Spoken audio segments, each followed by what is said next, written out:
Greetings and happy middle of the night to all our chess friends.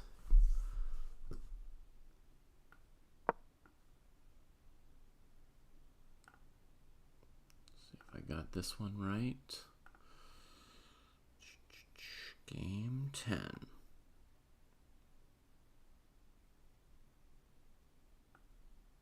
Oh, looks like there's a little something wrong. Good morning, Matt Chess. Good morning, Ollie.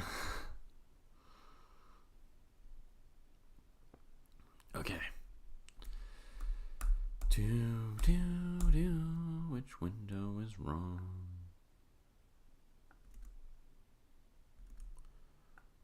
This one here.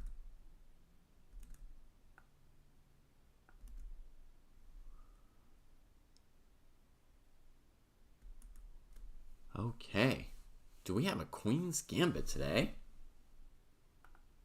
If only I were still in France. I know I wouldn't be bleeding from my eyes if I were still in France. Or, no, it's a London system. It's a repeat of their London system game. That's what it is. That's what it is.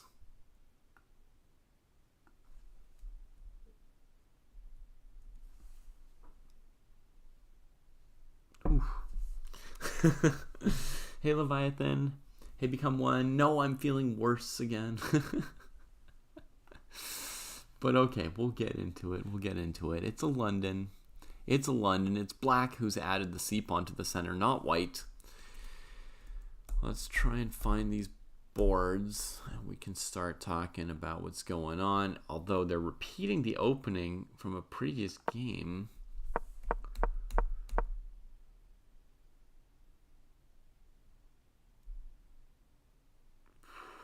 Ding played something like c3 or knight bd2 last time, then bishop d6, bishop b5 check. So bishop e2 is him switching it up. Interesting that, I mean, according to what I see here, it looks like Gukesh hesitated a tiny bit about whether or not to repeat. And then played e6, hesitated again, continued to repeat.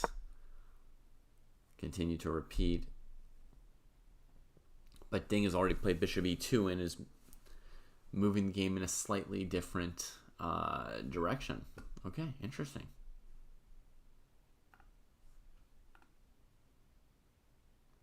Hey, cute kitty cat. So, in a previous game, this was the line for which Ding and Gukesh had honestly been the most booked up of any game they've had. But it's also a line where previously Ding got his best opening advantage.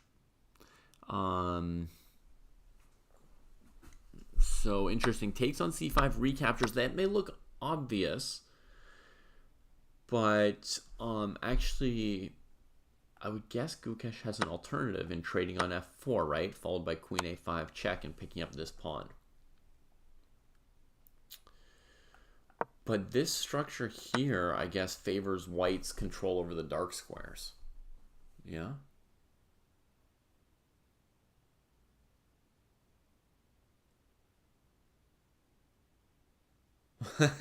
Hi, Asher!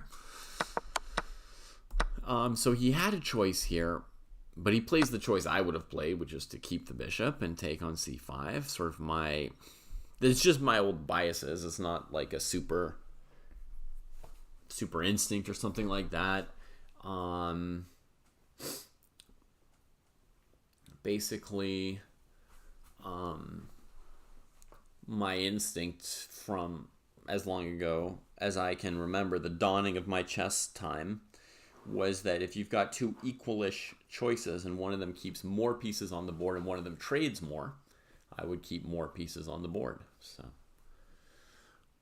So bishop g3, Berlin chess, you're saying that in this specific position or in a lot of the positions where the bishops face each other, white plays bishop g3? Which are you saying? So I think it's pretty rare for white to play bishop e2 instead of bishop d3. in the London like this. So I don't personally know this position with any, you know, detail or familiarity or anything like that.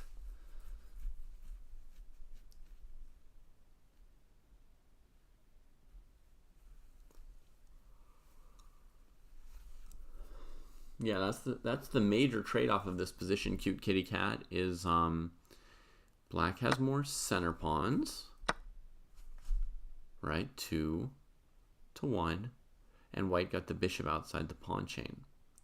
We can also say that white is slightly ahead in development, although they'll probably spend their development to play c4, which he just played as we say it. Technically, white could here connect the rooks faster than black to show a development lead. So that would look like you know, castles, knight c3, knight c6, queen d2. Technically, the rooks see each other first, right? And black still has 2 moves to make to get this bishop out, unless it goes to d7. So this shows you that white has gained a bit of time in this opening already, right? Because normally, if the timing were equal, the moment you, as white, let your rooks see each other, your opponent would be 1 move away from doing the same. Does that make sense? However, if you played this way, your position here with white would be very lame. You'd have trouble using your extra time, right? Because there's no open lines, really, no pawn break for white to play, like nothing to do. So then you'd sit there like, I'm developed first and I can't do anything with it. Do you see how in this position, if you wanted to do something as white, you would play c4 through the knight, basically? Once you reach this point, there'd be nothing else to do.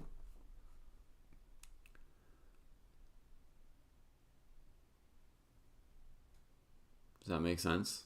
Like, that would be the only thing you could do with this position. Maybe like a pawn sack with e4, but not really sure how you would be justifying that pawn sack. So alternatively, you could play rook e1, bishop d3, and try and play e4, but then you're burning your extra time there, right? Because you're playing bishop e2 and bishop d3.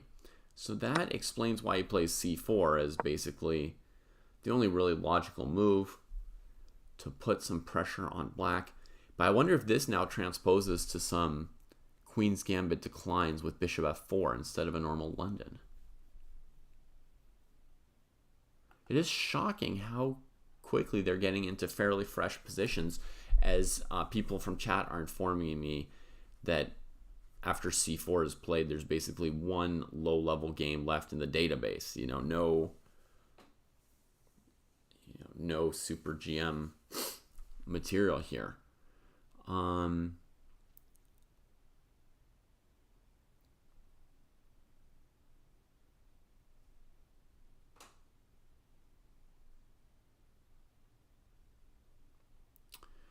So with c4, yes, white has a chance to still have 1 move faster development than black. Compared to knight c3 and queen d2, you could try to be 2 moves faster.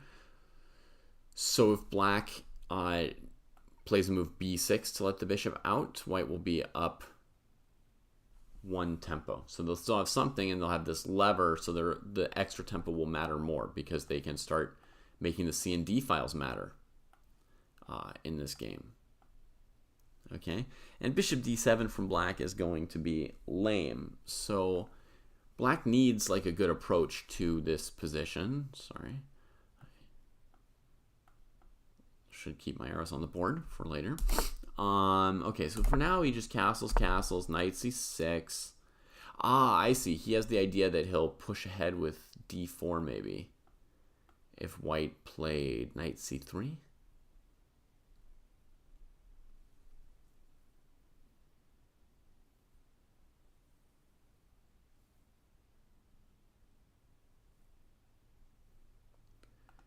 It's amazing that they are able to get fresh positions so consistently and so quickly.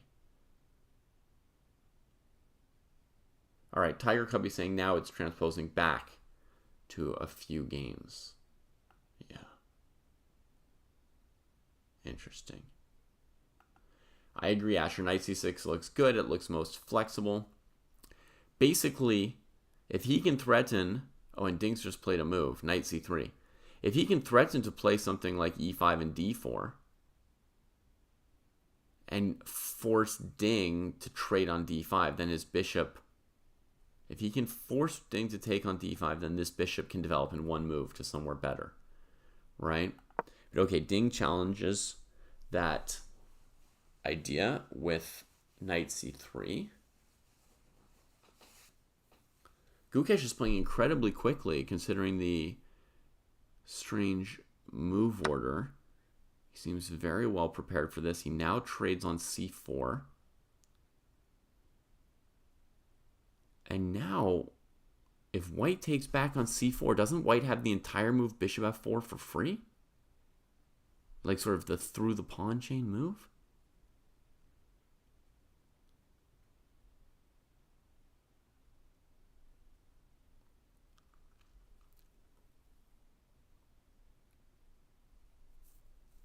Be frustrated that everything is equal, says Alexa. Well, I'm at the moment I'm comparing these bishops, and there's nothing about this position that says that everything is equal.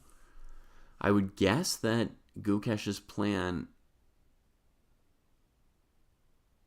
Oh, no, I was going to say I would guess Gukesh's plan is to bring the bishop out this way, right? Like to play, for example, bishop takes c4, a6, queen e2, b5, get rook d1, step out of the way, this comes here, you come here. Beautiful, right? Pieces are fine.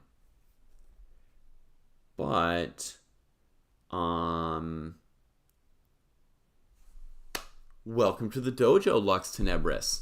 Absolutely not. The Sensei eval is not the engine. In the chess dojo, Jesse, Kostya, and I are called the senseis because we are 3 chess teachers who, to some extent, lead the dojo community, right? And so the sensei eval is the evaluation that one or more of us teachers ascribe to the position. So it can give you a quick inkling of who might be better or worse. If you pop into the stream without having time to listen to everything we've said, if you've just been in the stream listening to everything we've said, you don't really need the eval bar that we've put up because you know in detail how we're feeling about everything. You know how easy or hard it is to play for white or black, who might be feeling good about the opening they got, blah, you get a lot. But if you're popping in and out, if you're at work or something like that, that'll give you a quick sense of who we think might be better at the moment. And right now I have it set to 0.15, which is a standard, really minuscule white advantage in the opening nowadays. With computer preparation, the size of the white advantage has decreased a bit. It also has to do with the supercomputers perhaps having a further horizon than the older computers, so they can see further towards an advantage petering out. So that's what that is, Lux. Yeah. So it could be wrong, is one of the important things about that evaluation. It could be super wrong. It could be sometimes wrong, sometimes right, etc. We've often been in the ballpark, which is, what it's supposed to give. I look like a madman. In what sense, Lazy Sat?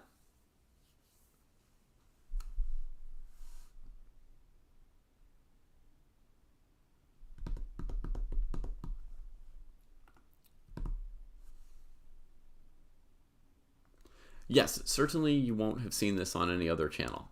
It is both old school and novel. Interesting, huh, Lex? We're old school and cutting edge at the same time? What?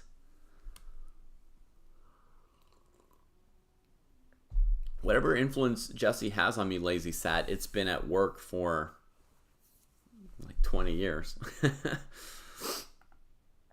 Just the look in my eyes. The look in my eyes is just too much awake when should be asleep. Every day, it's taking me an extra 1 or 2 minutes to get out of bed. You know, the alarm rings for me at 12:45 a.m. every day. And at first, I just got up. Then I got up at 12:47, 12:49, 12:51, 12:53. Today, it was 12:59. And I only got the stream started at 1:01. So I was late for the first time. It's now a lie that we've covered every single minute of the World Championship, unfortunately, because I failed slightly today. I sort of tried, but... Okay. He's recaptured. He gave it a minute or two of thought, and now Gukesh is giving a minute or two of thought. So I gave a first plan for black, right? Where you go here, a6, to bring the bishop to this nice long diagonal. There's totally secondary approach possible, which is after dc4, you could try and play for e5, right? So we could go bishop c4, queen e7, and try to play e5 as quickly as possible and let the bishop out in the other direction. So then if white goes queen e2, we play e5, bishop g5. Threatening knight d5. Bishop e6. This approach is looking immediately riskier for black. Come to India. I've never been to India, Lazy Sat, but thank you for the invitation.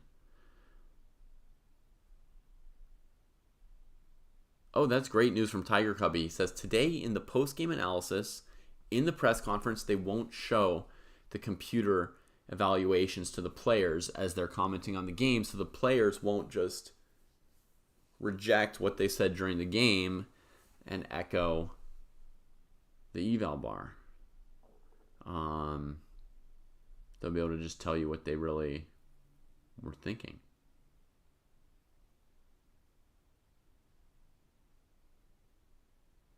After queen d1, Mora stock. Okay.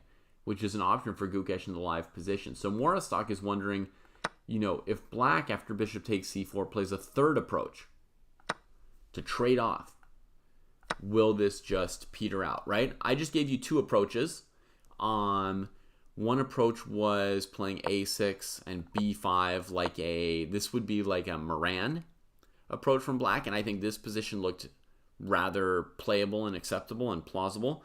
Then I showed you a second position where for black I tried to push e5 quickly. That version looked pretty bad. Here as black I was afraid of knight to d5, so I played bishop e6 to try and cover the d5 square. And after knight e4 I still felt like black was clearly coming under some unpleasantness. So now we've got a third approach here. Suggestion from Mora saying, hey, what if Gukesh just trades? Would this peter out? To me, no. You know, there's a lot of Queen's Gambit accepted lines, right? With d takes c4 and the queens trade early on. And the game doesn't necessarily peter out. To me, here you can really feel the advantage of this bishop compared to this bishop. Plus the fact that black made actively that trade on d1 brought white's rook to the d file first. So white gets a little bit of, I mean, a small bit, but a little bit of a development boost here as well. And I see possibly knight b5 to c7 mixing up black's development early on here. I suppose black would still play a move like a6 going for b5. But then knight a4 might be an important moment. If the bishop goes this way, the knight gets into b6. And if the bishop goes this way, then white's bishop will get into d6. So either way, black will have to give up a little bit of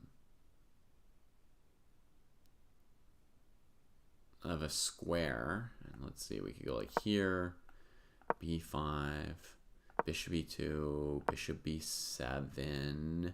Not forced, just investigating a little bit for our friend. and for all of us, you know, to get a feeling for this. So I got to go knight c5 here. But it looks like I'm picking up the bishop pair for white with this knight a4 maneuver. That's just a first look at the queen trade, right? I played a6 for black because if I go b6, then this might confuse my pieces. Maybe I still go here so that on knight e7 the rook can come out. And then against knight d6, I again give up the bishop pair. I mean, the advantage of the bishop pair is not like overwhelming here, but we've seen people play this Queen's Gambit accepted pawn structure thousands of times with an advantage just like this little bishop pair. And, you know, sometimes they get something out of it. Who was it recently? I think it was Vincent Kamer. Yeah, Vincent Kamer, the top German player, and he's young, about 20. I would guess he's just on the cusp between junior and adult, but he's a super GM. For those who don't know, over 2,700, top German player. He recently played a very streaky tournament where he started off with like 4 wins and ended with 2 losses. But his best game was an end game that he won just off of this bishop pair from this structure here. So people grind it and try it all the time. So that's my long answer, Maura. I would not say that clearly peters at all. And your opinion is aligned with mine. Your noob opinion, which I guess is the same as an I am opinion here, is that giving the dark squared bishop on that f4 diagonal and the d file for the rook is enough for a game. Yep.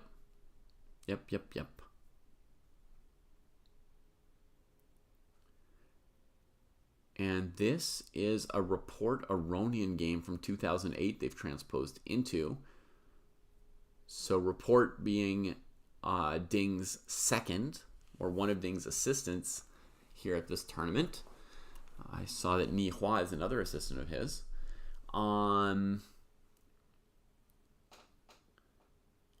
He's going to be familiar for sure and have some ideas in mind. So they spent, Ding spent 10 minutes maneuvering the move order here and thinking, but he's in territory he knows.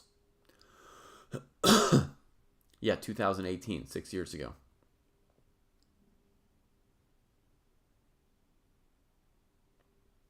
Yeah. And leave it to a German to know Kamer's birthday. Lumbra tells us Kamer turned 20 on November 15th, 3 weeks ago. So indeed, he's just on that cusp of whether or not was a top junior.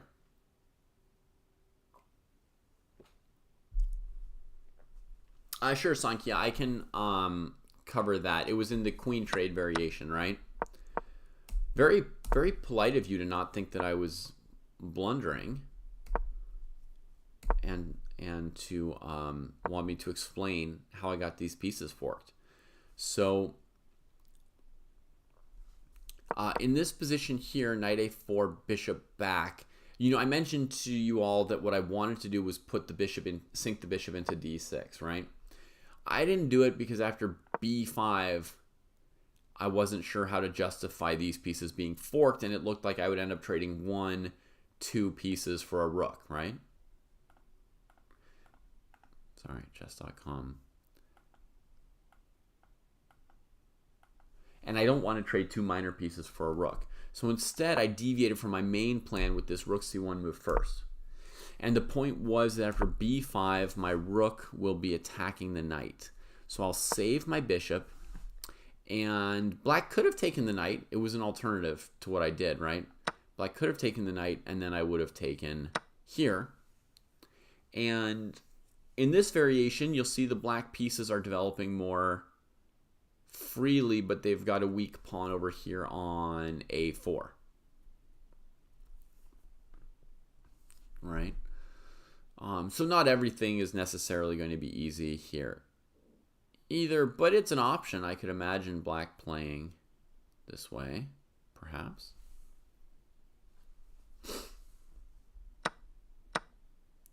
In the game, I defended the knight on c6 for black with the bishop development, and then I went knight c5 for white. Alexa said earlier that it felt like a line Alexa would play, and it turns out Alexa has a bunch of blitz games in this position, so wow. Exactly how Alexa would play. Yeah, but great question on Sankhya, so thank you for asking that.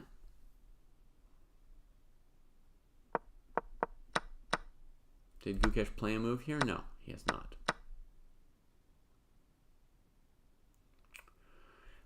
Deep Space Bear, I would say e5 is rarely going to work as a pawn sack here, mainly because it won't actually misplace white's pieces.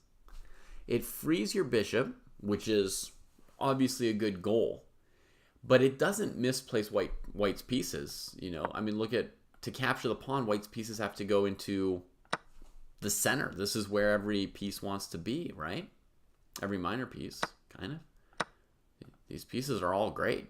So white's basically up a pawn for nothing. So that shows sort of the difficulty of getting the bishop out. You know, if we're making huge concessions or sacrifices to do so, it's saying black's got a real disadvantage in their position. So far, the line that looked best for me was a6, b5. Of the 3 lines I've tried queen e7 to play e5 without sacking the pawn. I've tried queen d1. And I've tried a6.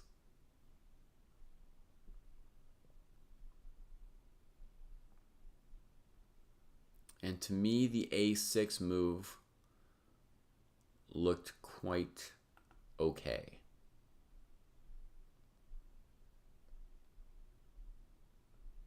And Martin is saying here, they would go for either a6 or b6, yeah. Probably against b6, one of the moves you have to reckon with again would be knight b5, right? Going after these squares while you're finishing the development.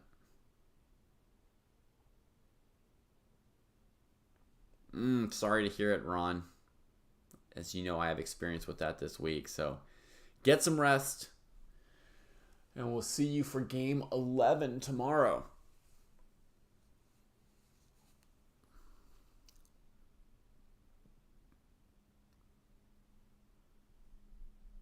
And I imagine also from my knowledge of Gukesh's past games and personality and everything, I would imagine that a6, b5 is definitely the first plan that Gukesh would look at.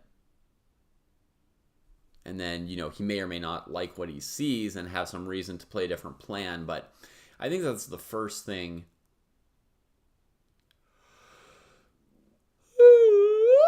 The first thing he would look at. Let me look at a6, queen e2 for a second.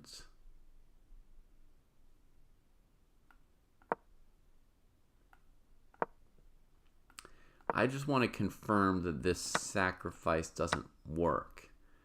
I expected that the move queen b6 would refute it. That was 2 pieces for a pawn, and the idea is we attack these 2 pieces at the end, and maybe we could even attack them more somehow on the c-file if we want to, but for tactical operations, you know, the fact that there's still a knight on c3 is like a big deal. Like, you're not hitting these pieces fast enough, probably.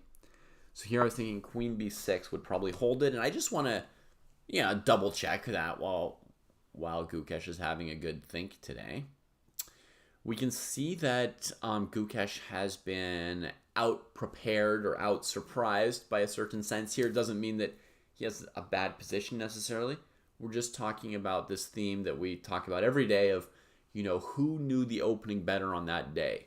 Who kind of got the other player into some kind of surprise or some kind of plan of theirs, and then the other player has to deal with it. So,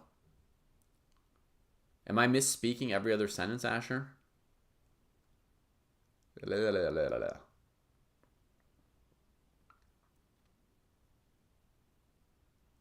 You can watch a brain melt in real time here, folks. My apologies. My apologies. I don't aim to be professional, but I do aim to speak somewhat correctly. Okay, as far as I can tell, yeah, this confirms it. Black defends both minor pieces, offers a queen trade, which white can't take, and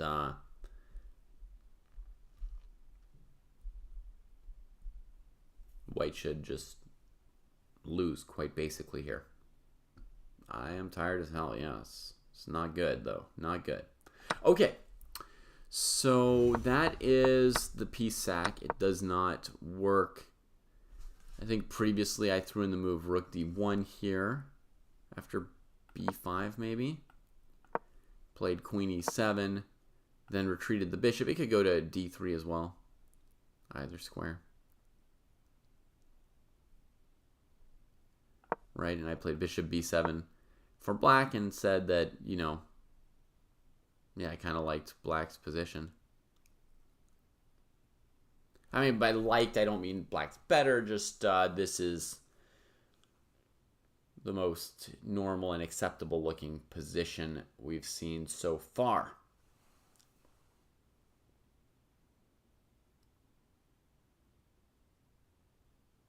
Thank you, Asher. No, I appreciate that. One knight d5 looks interesting. Martin, you mean in the live position, Gukesh could play knight d5? Here? No. No, you must mean somewhere else. Sorry, Samuel. To be clear to everybody, this board over here is the board on which I tootle around trying to figure out what's going on for us, and the board down there is the board on which we keep the live position so you can check what's really going on. And that way, if there's any fireworks over here, you can look down there and be like, oh yeah, it's just fantasy.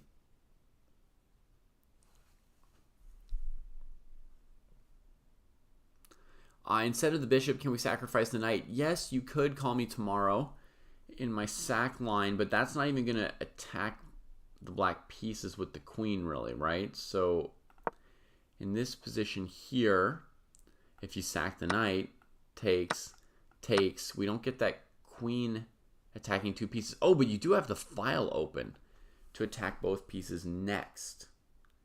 Tricky. So if black did something like bishop to b7 or d7, right, you're now going to line up both pieces.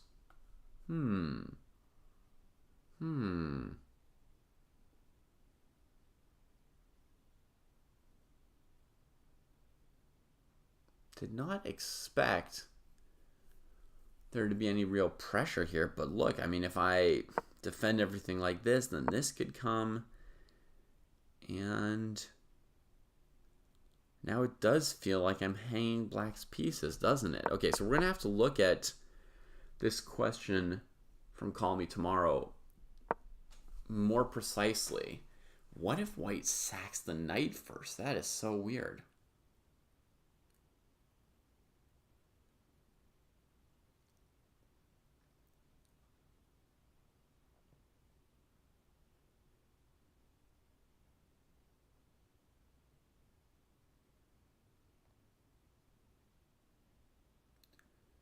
Okay, it's not...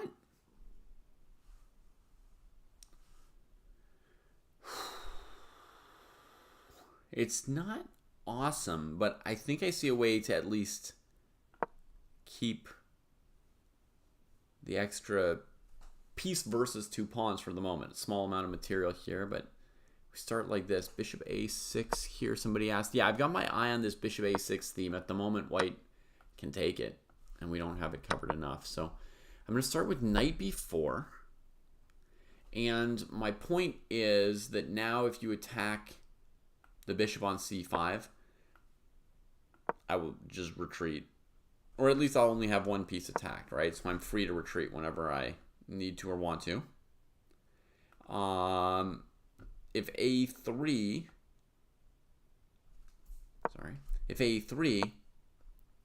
I can go knight d5 and sort of get a pseudo tempo on this bishop, like so, and, you know, develop and, at some point, White can play e4 and harass my pieces. White doesn't have, a cold dead nothing for the piece, but I think it's not quite enough either, Divisio, I would say there's no clear favorite at this point. They've played pretty evenly for 9 games so far. Gukesh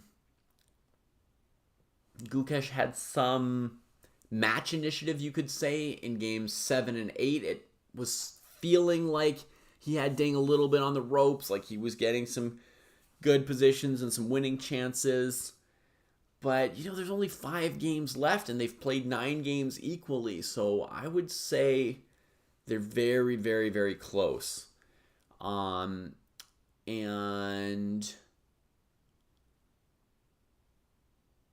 yeah, that's what I would say. I would favor Gukesh still, but like by a very small margin. Yeah.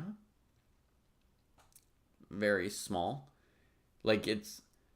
I would favor Gukesh, but it's probably more accurate to say that I consider it a toss-up than to say that I favor him. You see what I mean? Like, it's by such a small margin. Why is there a separate women's chess championship when there could be a single unified chess champion? There is a single unified chess champion. It's Ding Liren of China. There's also separate Blitz and Rapid championships and all kinds of championships of various kinds. Youth championships of all kinds of age groups, boys and girls, and all sorts of stuff. And the reason specifically why a women's chess championship exists is that the idea was that it would provide... there's several reasons, but I think the number one reason is that it would provide an incentive for the top women players to play more and to be, professional players and be able to earn a livelihood playing. Because, historically there have been far fewer women playing chess. And so, there's yet to be a woman who, I guess there's been one woman who was just about candidates level, but over the scope of historical time, and certainly when the women's championship was created, there was no woman who could really compete for the overall championships. So the idea is to get an underrepresented group to participate more, and then I think that was sort of like the main idea, maybe. Okay, so back to Divisio's question about the position or the players at hand. Gukesh is sometimes over-optimistic and overvaluates the position, as quoted by Hikaru. What do I think? A little bit. But, it's also a mutual mind-reading situation, Divisio. So first of all, Gukesh is going to be a confident player. Most players are slightly confident. In other words, slightly over-optimistic compared to pure, what would you call it? Like realism or objectivity, right? Most players are going to be slightly optimistic, and that is better. If you were 1 or 2% optimistic, it actually leads to better results, I think, overall for players than being 100% objective. Having some tiny bit of extra belief in yourself, your positional ideas, your skills, your game position, all of that, lifts you up, right? The most objective players sometimes don't play hard enough. You know what I mean? They don't... Kramnik could be an example, perhaps, of one of the most objective players, historically speaking. We've got to move from Gukesh after 20 plus minutes of thought, right? About 24 minutes, I would say. Kramnik is one of the most, and it's quite an interesting move. It's an approach that I had not considered, so we're going to have to talk about it. But I'm midway through a question, so I'll keep going. So Peter Lecko and Kramnik, who happened to play a World Championship match together, Deep Space Bear correctly adds Peter Lecko to that category of players who are too objective.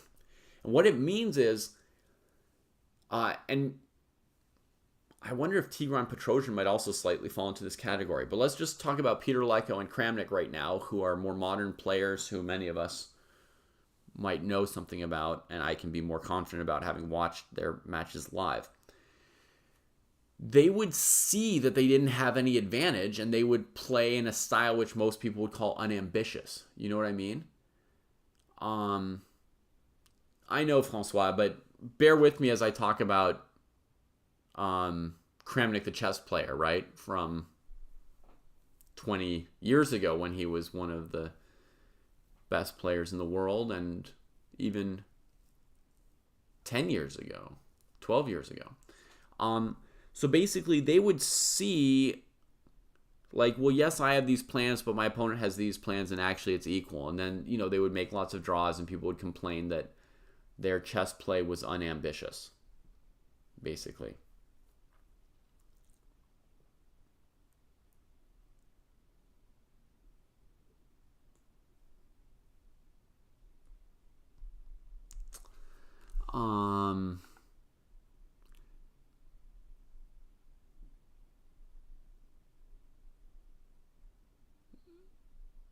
So for Gukesh to be a little bit optimistic is fine. Of course, Divisio says, could it backfire? Yes, if you're too over-optimistic, it can backfire. And so Gukesh, for example, you see him pressing for wins in positions where other people wouldn't. But I don't think that Gukesh thought his position was better. Like when he avoided a draw in the last London system, the game where Ding got his best opening advantage of the entire match, Ding tried to repeat positions with the advantage, and Gukesh avoided it. And that would be an example of where it could backfire. That's a strong belief in himself and disdain for the draw. I don't think it's a sign that he has a lack of objectivity about the chess position. I imagine Gukesh knew he was worse in that game, right? So there's optimism about your position, and there's optimism about your skills, right? So you could believe you're better than your opponent, or you could believe your position's better than the opponent. And those are two different issues. Gukesh probably has some of both, belief in himself and perhaps a little optimism about his positions. It's natural that basically when you're playing into a position, you're following your ideas and your opponent's following their ideas. And if you at all disagree with them about chess ideas, you're going to generally think that your idea is more correct when there's sort of this battle of ideas going on below the surface in a chess game. Sorry for anybody new, this is getting like a little philosophical and out there, and you may not follow all of this, but that's okay. There's something for everyone at different points. So, in the coverage and the discussions here. Yeah, exactly, Sankhya. Some people would call that unambitious play boring, right? In other words, you're not even trying a plan because you can see how your opponent defends, right? And Petrosian and Kramnik and Leko are all players who've been accused of being boring at times, right? And they're all players who probably fall into this category of they're just very objective and good at seeing their opponent's ideas. So they can see that what they would do would get refuted, and then they don't go for it. Or even they just see it would get defended, and then they don't even try, even though another player who doesn't see what the opponent can do would try it, and 1 out of 10 opponents wouldn't defend correctly, and then they would win more games by having tried an idea. Okay, so hopefully that's like a good answer to that. I guess I would just say, like, I don't see any sign that this is something that's going to bite Gukesh. I don't think his ambitiousness or optimism is anything super extreme or out there.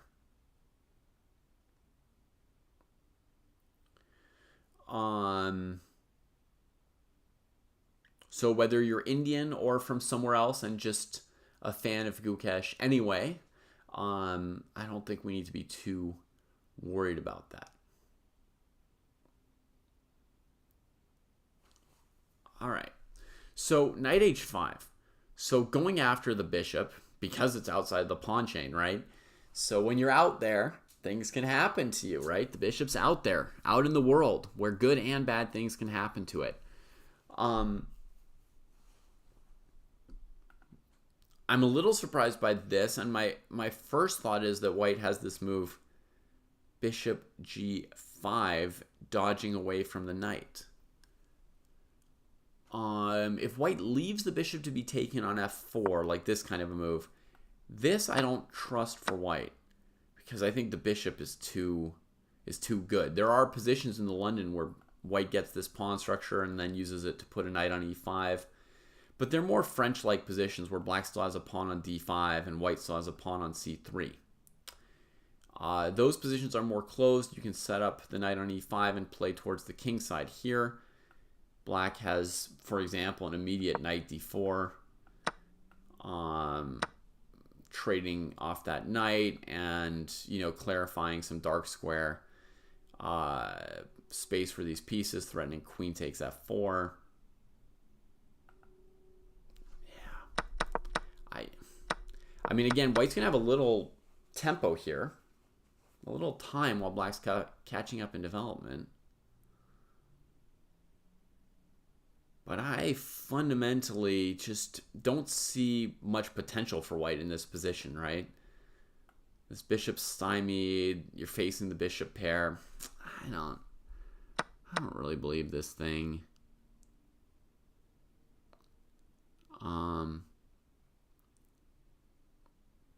The World Championship has gone through many different rule sets, Divisio. There was a time where the challenger had to win by a full point. So if the match were tied, the sitting champion would just keep the title. There was a time where the challenger had to win by 2 points. There have also been times where there was no such thing as a tie. They would play to a certain number of wins. That was the system for a very long time. So let's say to win the World Championship, you had to win 10 games. You'd play as many games as necessary to get to 10 games. So if the players were tied 8-8, they would just play till someone got to 10. It could never end as a tie, right? Because, it could be tied at 9-9, and then eventually somebody wins the 10th game, and the other person wouldn't have a chance to win back a 10th game at that point. It would just be 10-9. They would win the match.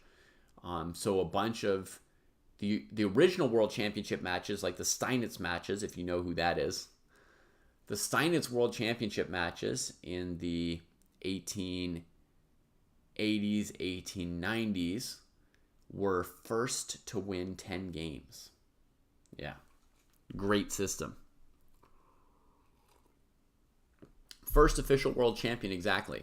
And there are some talks of, Morphy being the best player in the world before him and sort of a quasi-unofficial world champion. But Steinitz was the first person who really codified it and, called his matches the World Championship matches, and everyone else called them that as well. And he did a lot of work to establish it. If you're interested in the history of the World Championship, we have a 4-part series in our podcast that we just released in November in the run-up to this World Championship, where we talk about every single World Championship match there ever was. So anyone who's interested in that, you can go back there and find it. So knight h5, I have been told by someone in chat that there was a Portish-Vaganian game like this that led to a draw. Yeah.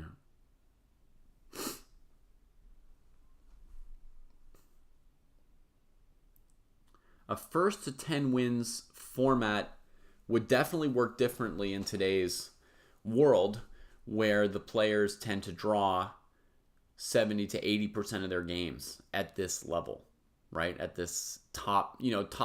Assume that most World Championship matches are going to be contested by top 5 players, right? It doesn't have to be number 1 versus number 2, but it's rarely going to be, number 10 versus number 20. Generally, it's going to be 2 top 5 players. And at a top 5 level in modern chess, they play 70-80% draws. So to win by a score of something like 10-8, you would imagine you could extrapolate that the match would last about 70 to 100 games. And so it would be a very, very long match. Not completely impossible, but that would be the longest World Championship match ever if it was played according to those rules. And a player who was behind could also stop trying to catch up. And so the closest modern example we have to this was a Kasparov versus Karpov match in 1984, which I think was played to the first to win 6 games Not 10, but 6. And they played 40-some games. I want to say like 45 games before the match was halted due to the ill health of one of the players and the fact that it had been going on forever. And I think at the time the score was 4-3. So they hadn't yet gotten to 6 wins. And what had happened there was that Kasparov had started out the match behind by 3-0, I think, or maybe even 4-0 at some point. And so he decided to just extend the match as long as possible. Just, staying alive, staying alive, staying alive. And so he was able to put together a streak of like 25 consecutive draws. Just to gain time and, avoid death. So if you had a match that was to best of 10 games with the modern opening prep, modern level of play, the players have gotten better and better at playing. And somebody was down, 8-5 and decided to start drawing as many games as possible to extend the match. Yeah, you could get a match that would go even beyond that 100 games, perhaps, that I estimated would be on average. And that could get unwieldy, I think. I think first player to win 5 or 6 games would be a more plausible format nowadays than first to win 10 games. But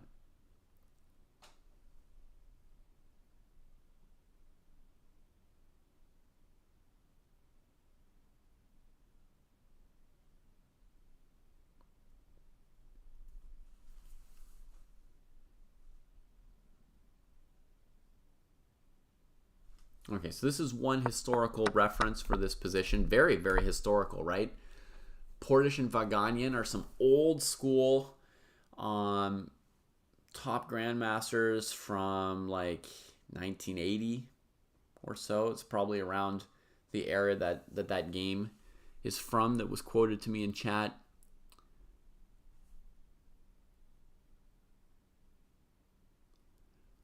Jacob Egger has an interesting question. Do I think the strong characters in the olden times like Fischer, Korchnoi, Kasparov, etc. are a product of the tough political times?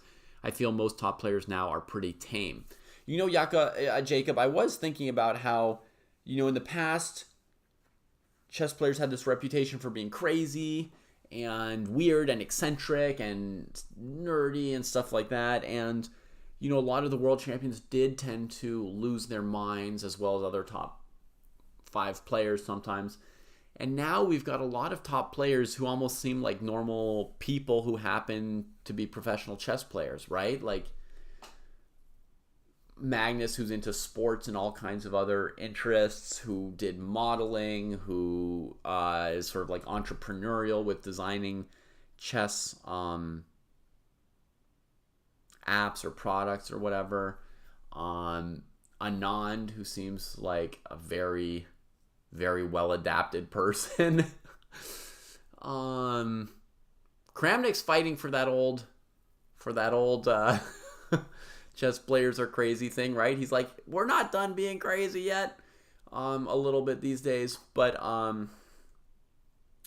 yeah, more and more chess players just seem like normal people who happen to play chess. Is it because of changing political times? I don't know. That's an interesting theory. I haven't thought about it before. Your theory sounds possible. First to win 5 games would also take a while, Omar, but it would be certainly possible. The players could do it. Players could do it.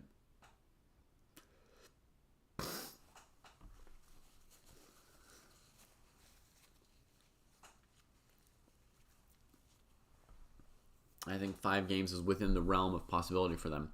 So let's look at this position for a little bit, right? Ding's been calculating for 20 minutes, and we're just talking about, all the subjects around chess, doing the runaround of topics. But let's have a look at this position for a moment, right? Bishop g5. So Asher suggests a tame idea. f6, bishop h4, Gukesh, aka g5, bishop g3, knight takes, h takes. Bishop d7 with the idea of going to e8 and f7. Well, there's pressure on e6. It's going to be hard to reroute this bishop. We're definitely going to need to support this point. This is a very weak spot on the board. Like, if you go bishop d7, I mean, white could be straight up, like, trying to strike on that square. Oh, my God, chess.com's arrows. Here I'm threatening rook takes d7. In fact, knight a5, knight b3 hits a1.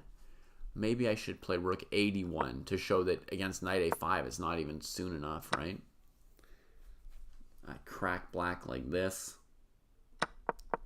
So we would have to be very precise here to support e6 and probably start with this move order of queen e7. Right, Asher? Yeah, I don't know if we are in better political times now either. Call me tomorrow. That's an open question. I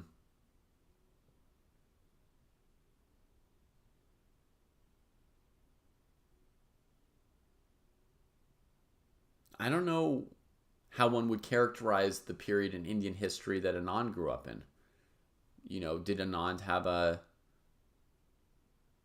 very peaceful and chill upbringing? I don't even know that for sure. Yeah.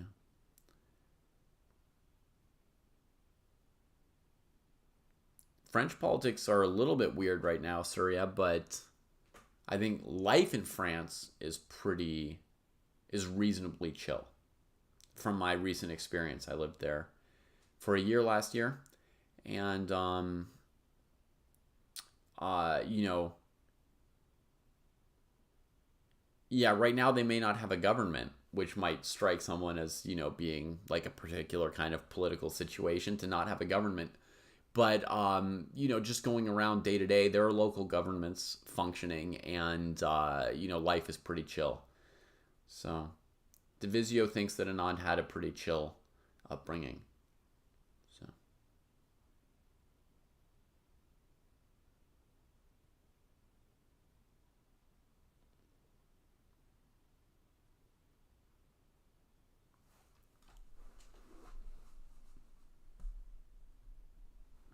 poor and chill. Gotcha, Bhavya. There was a time... Well, that's a long question. I want to look at the position a little bit more. I appreciate all the interesting questions and happy to talk about them here and there, but I also need to talk about the chess position here and there. So to me, this whole idea that we're going to play f6, let me just highlight this as a big deal to me personally. I don't want to play f6. And maybe that's what Gukesh plans to do. It's the only move that came to my mind when I saw bishop g5. I thought he's going to play f6. But I hate it. You know, I hate to do it. e6 looks super, super weak.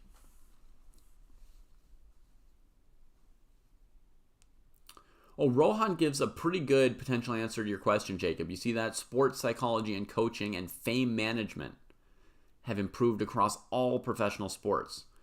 So professional chess players, professional cricketers, professional football players will all be better prepared for the lifestyle and pressure that they live in. That's quite an interesting answer. Asher says, definitely Gukesh has in mind f6, g5. I mean, it's the only thing I see, because if you just move away, then we have to ask what this knight's doing on h5, right? It can't come back without the doubled pawns anymore. Not only that, white could probably play knight e4, trying to cut it off even more. So, could he play bishop e7? Could this be a second move, folks? To get the knight, the square to return to? I mean, Gukesh did avoid the bishop trade long ago on f4. But is there any chance that he's saying, yeah, I'll just go here, here, and then bring the knight back when I need to?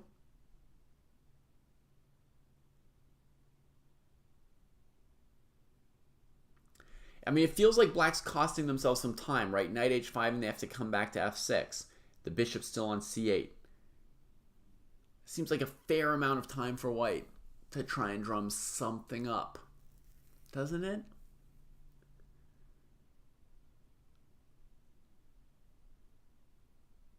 I don't think queen c7 is good, Asher. I think queen c7, the knight doesn't really have a good way back, and you're still trying to play h6, g5. That's not particularly more sane. There's also knight b5, which is just a great tempo for white. So this move, let's just say this move's out. My instincts are super against it. I can't imagine queen c7 being sound. Okay.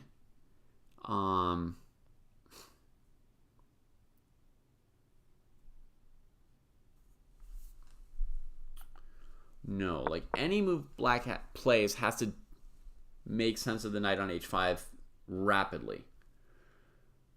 So it's either bishop e7 reconquering the f6 square for ourselves, right? Or it's f6, or Alexa says give this tempo here. Now there's no queen watching our knight, so we've got a little bit more time to handle this, and now we can maneuver like this while keeping our central light squares sound. Folks, in general, when you're taking a bishop pair, what you need to be careful about is that the opposite color complex remains sound. And this is what has me so concerned about the f6 idea, is e6 becomes weak. We're playing for an extra bishop on dark squares. So in this position here, what does black have going for them? They've got this unopposed dark squared bishop. But the danger is that your opponent's knights are going to attack your central light squares. They're going to break e6. You're going to play e5 to not lose the pawn. And then they're going to get outposts on d5 and f5. You see what I mean? So that's what you have to watch out for when you're the person playing for the bishop pair. When you're the person playing against the bishop pair, you have to say, okay, the opposite color of that unopposed bishop is the light squares. The light squares, I have an extra piece. Let me try and conquer some of those squares and start getting outposts for my pieces. One of the most famous examples of that is the following structure. I'm going to go a little bit afield here for a second, but hopefully if there's not too much lag, I can execute the moves relatively quickly.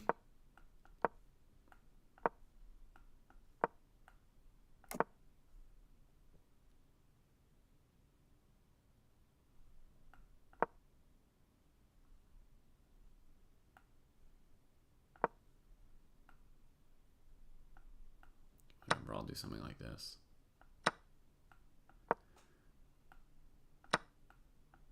Okay, a famous structure from the Sicilian, G takes f6, originally explored in the Richter-Rauser, but it comes up in the Najdorf and all kinds of other Sicilians.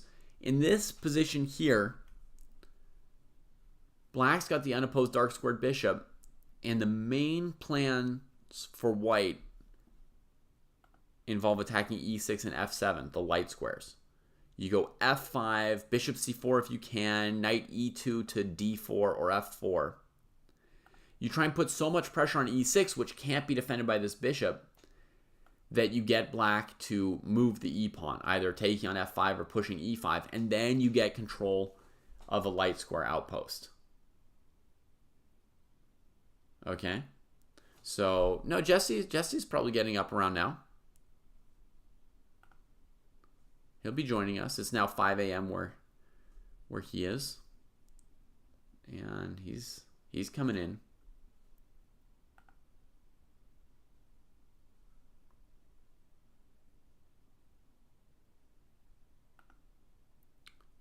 My Zoom's doing something weird. Sorry, folks. Hang in there for a second.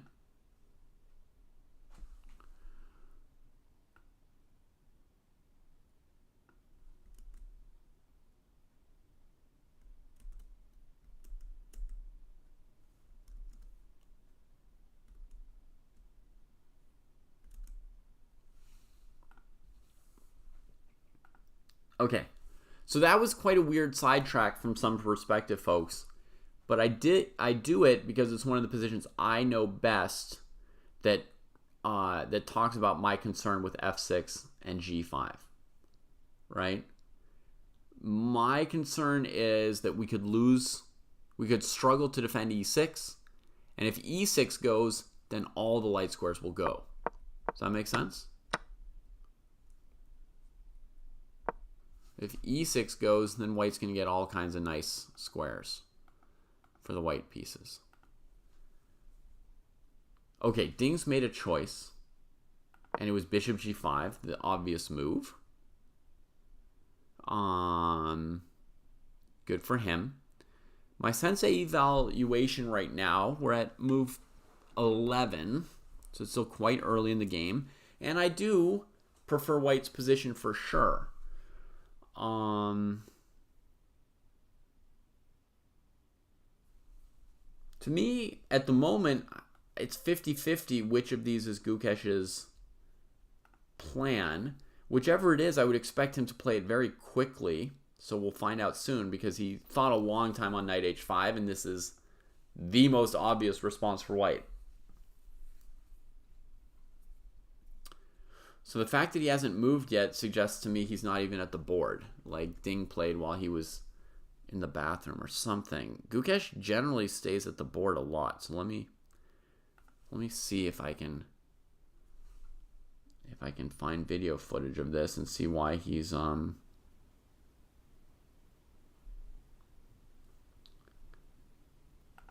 Oh, YouTube knew what I wanted. It served me up the player cams immediately. There you go, YouTube. Do the same for me, Bows. Do the same for me. Welcome, Jesse. No, Gukesh is at the board thinking. Weird. How weird. Well, Jesse and KGB will both yell at him about this. And even I will. Because I'm all for big thinks, but the big think has to produce some big insight. So if you do a big think and your opponent plays the most obvious response, I demand that top players play their next move quickly. I insist that they play, honestly, the next 2 to 3 moves be figured out. Unless their opponent plays something, weird and surprising. All right, let's see if I can turn on Jesse's camera here. Or, add it in properly. There it goes. Boom. Good morning, boss. How you doing, man? Okay, so London, I felt Ding should have done this long ago. Mm-hmm. And one of the cool things, can we go back to move 5 for a second? Okay. One of the cool things that I think keeps the London alive. One of the cool things that I think keeps... Hold on. Yeah. One of the cool things that keeps it alive, David, is that precisely on this move 5, white has at least, let's see, he's got some good ones, dude. He can play bishop, knight d2, bishop e2, c3, bishop d3. Yeah. So all those moves are viable. And bishop e2 is actually even kind of a new one on me. Mm-hmm. The real question, I think, on bishop e2 is what would go down on queen b6? On bishop e2? The big question was queen b6, huh? That would be my big question about that particular move order. For example, on c3, you're meeting queen b6 usually with like queen b3, knight d2. There's the pawn sack of dc, and bishop d3. I think bishop d3 is also a little weird, precisely because like queen b6 and maybe c4 at some point. But all those moves are playable, so I don't really even know too much about bishop e2. I thought it was kind of incorrectamundo because of queen b6, but then black quickly plays bishop d6. In the first game, well, not the first game of the match, right? But the first game in London a couple games ago, I think Ding played c3, right? And then bishop d6, bishop b5 check. That was the previous one. Yeah. Okay. So, by the way, Ding has played the same move in the game. He spent 2 or 3 minutes on it, but he played the same move just now. When you say the same move, what do you mean? So do you know the live position with bishop g5? Right. So the insane move was f6, bishop h4, g5. Oh, I see. Got it. And it's not it's by far not the most insane thing that's happened in one of these matches. It's just, it's the risky one. So David, here we go back just for a second, just so I Yeah, get. yeah, we can hang So out on move move 5 7, then for a moment. move Yeah, 7. c4. One of the things that's amazing about the bishop e2 move order Mm-hmm. is if you imagine I had played knight bd2 instead of 5 bishop e2, right? Yeah. Then I can get a very similar setup after bishop d6, play dc and c4. Mm-hmm. And I had that position at the US senior against Christensen, dude. Mm-hmm. But the advantage of this move order for white is, and by the way, that move order I know the computer says is slightly better for white. Mm-hmm. And now with this one though, there's a big advantage, and that's that now our knight gets to go to c3. So if black wants to play an IQP, you've got a lot more pressure. I mean, just in any position, I always want the knight on c3. The knight's always better on c3 than it is on d2. Okay. So I think a main purpose of bishop e2 is precisely this variation. And then, I don't know. I think 5 queen b6 was the testing question. I'll consider that later. But anyways, so I think white's done great out of the opening. Mm-hmm. And now we get knight h5 where he tanked forever. Mm-hmm. Dang. Forever. And in response, Ding really tanked on bishop g5. By the way, like what knight h5 tanking there suggests to me is like he's realizing that although the position is technically symmetrical and yada yada, that white has some juice. Yeah. He's got some juice in this position. Yeah, I thought that the first move Gukesh would look at would be a6, followed by b5. So I would guess that he didn't play his first instinct here when he eventually came around to knight h5. Which means he probably saw something he didn't like. Oh, dude, this is what I'm trying to. I was saying in all my recaps, I was like, "Ding, buddy, you're getting a terrible position as white. Just play the London. I know he can do a bunch of different things, but play it. It's something you understand." And like we're seeing here, there's little move order things that mess with people. It's totally proper for him to do it. So I'm at 0.5 for Ding. Oh, quite a bit. Wow. That's just, to me, 0.5 is like when the opening goes well as white. Yeah, that's when the opening goes quite well, I would say. Well, still a lot to work toward. I felt like when it went well in the last game where he had the last London game where he had the D file, that was like 0.8 or something. And this, nothing too special. Now, you got to say, David, that this knight h5 stuff, it happens all the time in the London, and it always produces, I think, some of the most insane positions that are very hard to judge. So it's fun to see. I'm thankful to see that these people also are struggling over yield knight h5. Yeah.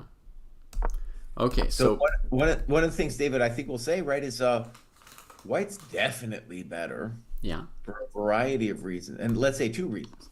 Because the bishop on c8 is not out, and because the knight on h5 owes us a tempo. Exactly. I agree 100%. White's got tempo and the bishop on c8 that needs to get out. So when he plays bishop e7,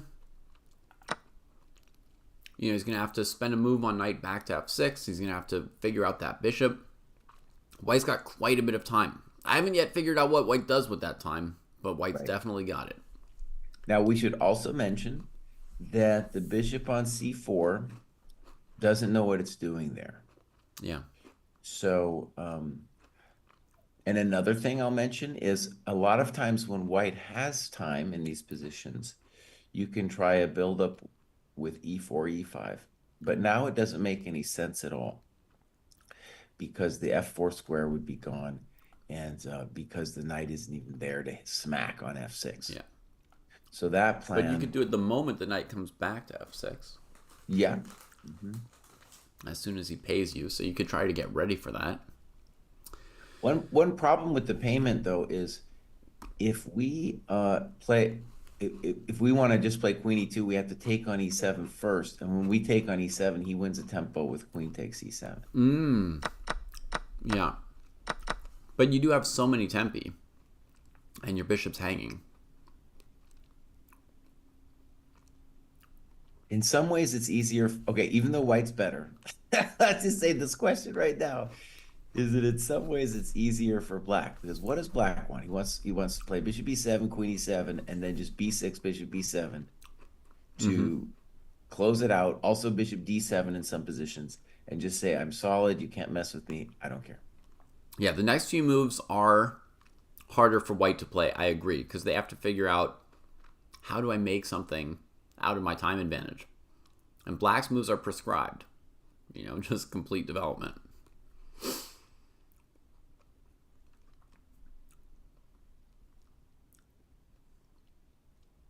Let's see. I'm trying to imagine. This is a very good one for me to try to figure out for myself what I would do. Yeah. I mean, do you have alternatives to bishop takes e7 here? Well, there's obviously the end game. That's the only alternative I'd thought of.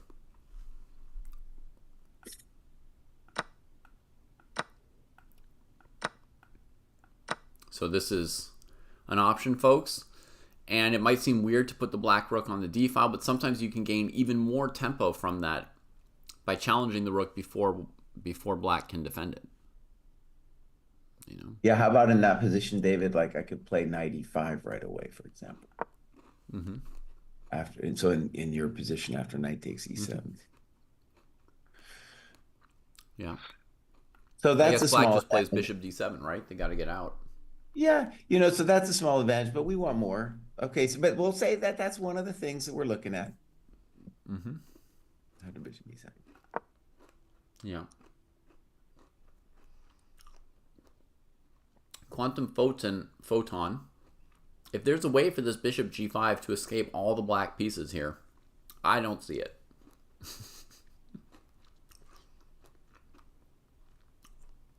Jesse, maybe against queen d8 it makes more sense to play bishop d8. Not to get too much into detail here, but Maybe I would take with the rook. I don't know what the problem is. you see That the other idea line here. I didn't. leave my knight on c6, right? Yeah, but I'm sure this is fine, is plausible, but in this one, I can at least play rook fd1 and stop you from playing bishop d7. Oh, I like Ding's move, Jesse. 94, yeah. No, I like that. Maybe I'm going to nudge up my advantage off of seeing that. What is Gukesh going to do? Well, before we get too excited, the default answer is to take on g5 and play queen e7. Well, the other knight would take, so your knight on h5 is hanging there. Yeah. So you have to play knight f6, I think, right? All right, I'll play knight f6. Then we trade and trade, doubling those pawns. Yeah. Knight e4. f5. You're sounding like you don't care. I don't know. The double pawns don't scare me so much. If I'm black, I'm just like he either stops me from getting my bishop out in some way or he doesn't. Well, hang on. I mean, now you've got a bunch of pawns on light squares. They're also doubled, so they're not very mobile for rearranging. White's Okay. I got mean, if you can play some move that doesn't prevent me from going B6 or bishop D7, bishop B8, then I'm all for this variation. yeah. I can't prevent that here. No, but I just like White's position already. Mm, okay. I don't think it's too much. Also, your bishop on C4 is going to have to move soon. It's not. I think actually, let's just say it again. The bishop on C4 is a tempo that it's not only a tempo, but it's like part of the White's position that's a plan trying to figure itself out. Gukesh brought the knight back to F6. Jesse, Fine. Okay. fine. No, I think, look, black is slightly worse. Okay. But Yeah. this is not, it's still White's the one who has to figure something out. Okay, a slight improvement on this position compared to what I was just looking at is that if here White goes Queen D8, Rook D8, and takes on F6, Gukesh can keep this dark squared bishop, which makes that pawn structure less bad. Um, one idea now, though, for Ding is to say, all right, I'll play bishop F6, and then Queen E2, and then claim that Rook FD1 is going to hurt a little bit. Bishop F6, Queen to E2, right, off the files. And Rook FD1, Queen E7, how much is that going to hurt? I don't know yet, but that's what the first things come to mind. Uh, and then, yeah, because later I can take the bishop on F6.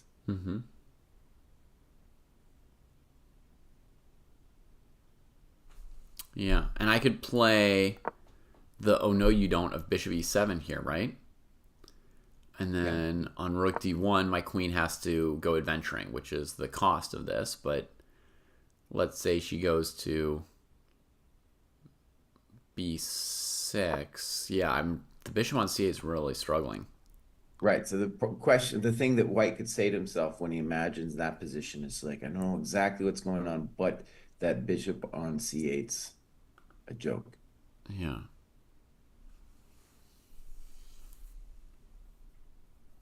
We see that dynamic in a lot of French positions where black gets the unopposed black bishop, and sometimes the computer really likes that kind of thing for black.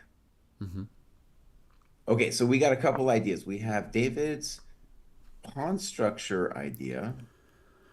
We have bishop f6, queen e2 with rook d1. So far, that seems the best to me. Do we have other ideas? Sure, knight G3. Oh, I don't. Yeah, I don't. Okay, but it's an idea. I don't What like do you it. mean? Black's just moving back and forth. It's not. Okay, I just don't like the knight too much on that square. Okay, but if we If play I was knight gonna C, move, if we play knight C3, knight H5 is like repeating, right? So that's why I tried to go somewhere else. right.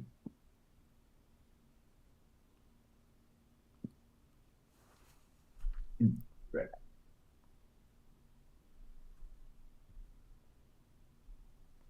By the way, Jesse, apparently they're following the Melkumian Saric game from 2016. Their opening move order was different, but they transposed to it.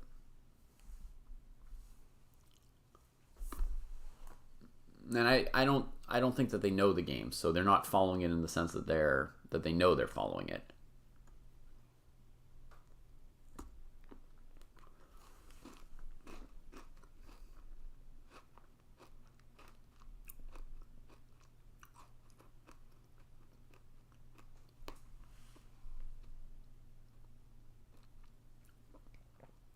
All right, Eric likes the knight G3 idea. I do too.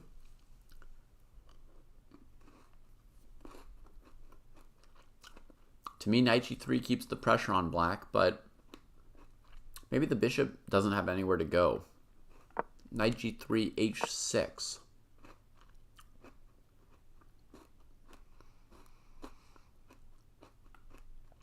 Bishop F4, G5. It's frisky, but the bishop might be trapped. And then just in general, the knight on G3, it's not doing much there. So we got to go like bishop e5.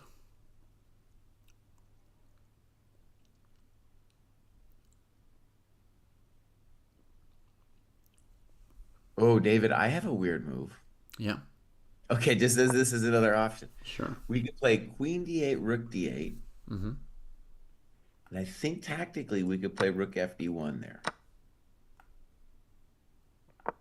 You mean you're not hanging your knight? I don't think so. It's early in the morning. Maybe I am hanging my knight. No, you're hanging your knight, Cry. You're hanging your knight, buddy. Cry, stop hanging your knight. How are you Dude. hanging the knight? Well, no, I'm not hanging the knight. I take it back. I can do this. I can do this. It's a little spicy, but I can do it. So this is actually interesting.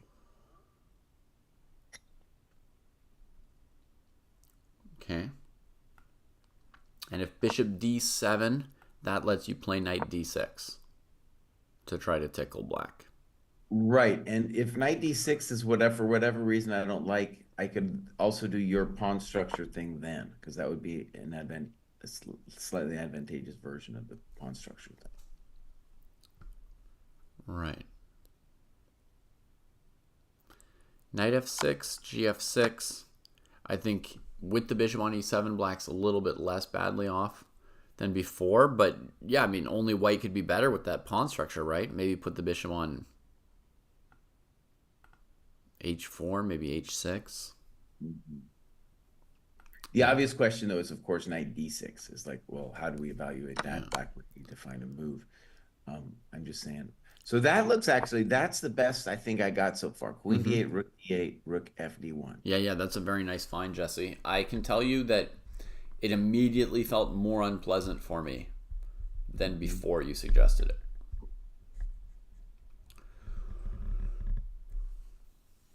So, okay.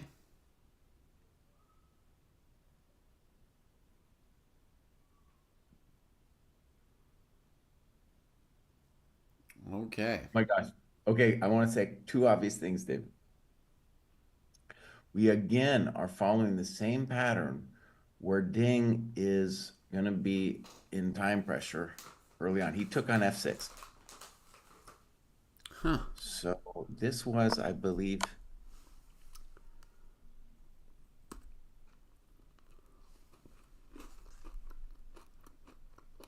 you think he's going to dodge the bishop with bishop f4, sacking the b2 pawn, or he's going to play something really tame here? Queen d8. Because g5 and b2 are hanging. Queen d8. There's rook or bishop d8. This feels incredibly tame. Mm-hmm. Your queen d8, rook d1 looked much more potent. Much more potent. I'm struggling now a little bit to figure out what's going on. So first of all, if he plays rook d8, then we transpose to your double pawn line.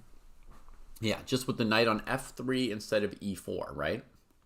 Which seems worse for white. Seems worse for white because the knight e4, if you were playing f5 against it, I mean, you didn't want to play f5, right? That weakens your dark squares a bit more. Here, the knight f3 is just kind of doing nothing. I guess technically white's still a drop better, though, right?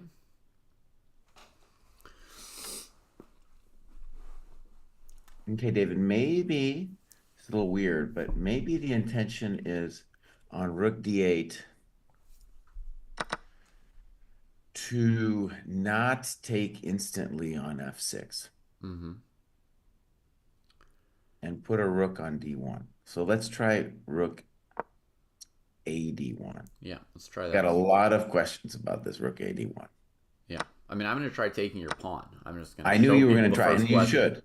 You should. I should, right? I mean, it's got to be the first question. Just take your pawn. Okay, so you take my pawn, and then does white have anything here? Maybe, but how about just bishop b5 here? Okay. Well, I Bishop might have a little e5. something, something. All right, so I got to go f6. Let's go bishop takes knight. I will recapture. Okay. Oh, wait a second. Maybe I do. Rook d8, king f7. Yeah, I don't know where to put the bishop. Let's put it on h4 because on e5 sure. and f4 it seems like. Now, by the way, like yes, I have a cool rook, but my knight is slammed and my bishop is slammed here. Yeah, two minor So pieces slammed, so it's like one rook against the world. I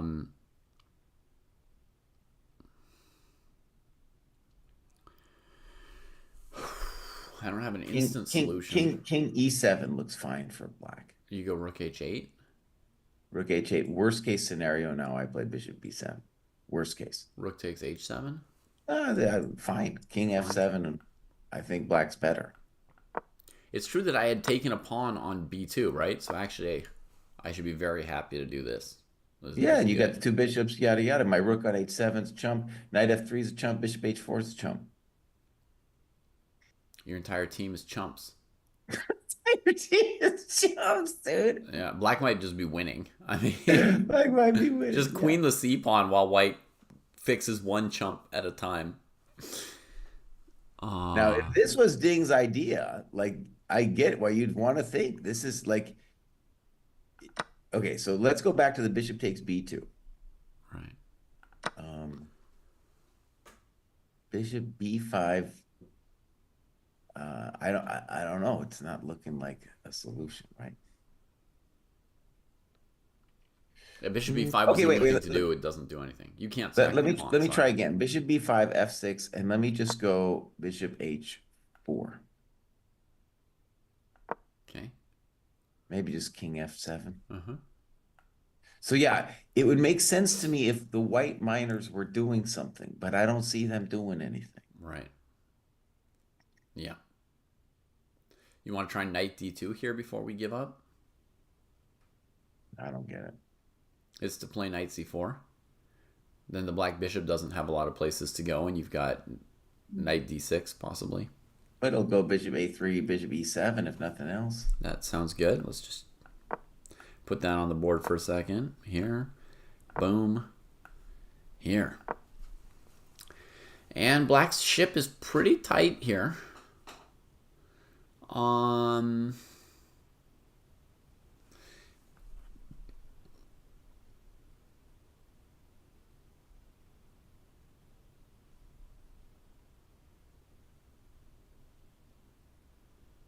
Let's say I give the knight check.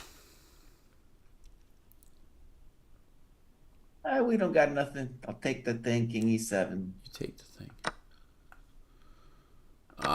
King e7. Yeah. Okay. Okay, nothing. It was going to be hard to find enough juice after the trades there. A little tough. Okay. So that's your rook d1. By the way, everybody, let's just say something obvious. This queen d8 thing is a weird thing, and now Ding has had to calculate some crazy idea. I don't know what else it would be besides like a rook ad1, because taking on f6 doesn't make any sense compared to the other variation. So if you want a double pawn variation, I don't know why you have it with knight on f3. If you have it with knight on f3, it'll be dominated by the pawn on f6, right? So he has some idea. We haven't found it yet. Gukesh is looking too. Because Gukesh has got a choice whether he wants, if he's scared for whatever reason, he could play bishop d8 and maybe just be marginally worse after bishop d8. Right, so if he goes bishop d8, white even could try... knight d8, it's not like he's lost or anything. What's that? I mean, even the sad knight d8, which is not going to happen. I'm just saying, even there, it's not like he's toast or anything. Oh, he's not good. He's feeling he's got a tummy ache. Yes, but the white pieces aren't really doing anything. I'm taking my advantage down to 0.3, Jesse. Yeah, I'm willing to take it down too. I need to find. I'm still claiming full ignorance about what Ding's idea is. He has an idea. I just don't know what it is yet, Bows. Yeah.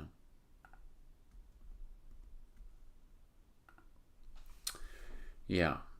Let's look at bishop d8 for a moment since we've looked at rook d8, right?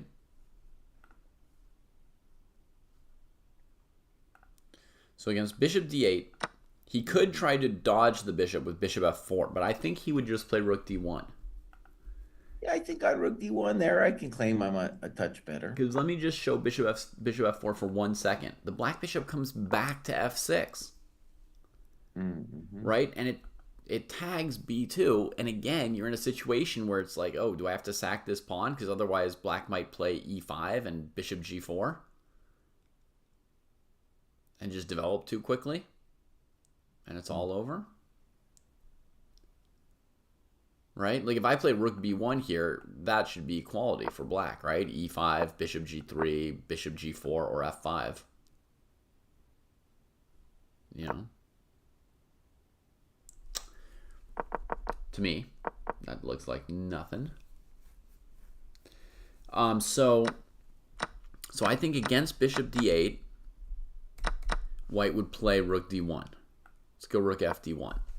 So now, at least if black takes on g5, that knight from f3 is headed for e4 and d6, right? That's something. Okay, and so by the way, that's the only reason we're thinking that that's the idea for Ding, and the way he's done this is to, in this variation, he gets to keep the knight on f3, so that we keep this tension.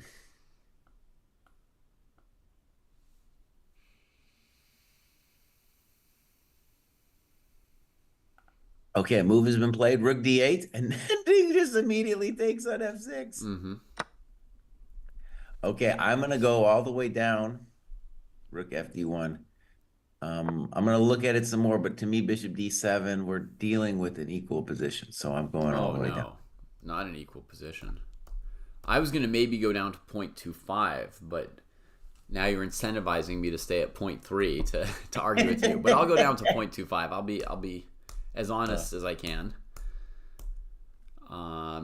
Okay, so here's why I think white's better. They're ahead in development. Black's got an isolated H pawn, doubled F pawns, just some small structural nagging. You remember searching for Bobby Fischer? What's black's weakest pawn? What's black's weakest pawn? The Wook pawn. Only the king can protect it.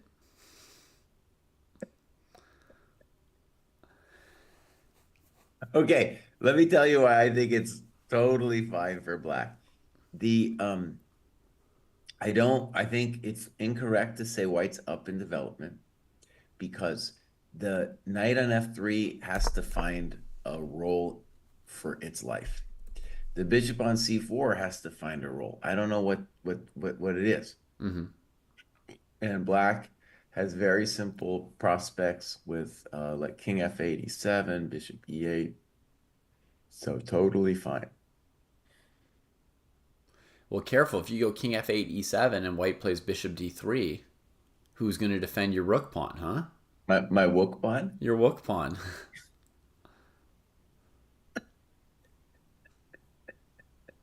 Careful. It's especially funny because my daughter is having trouble pronouncing the R's, dude. So okay. She'll say shit and like and sometimes it's just hilarious because it sounds like something else. Yeah.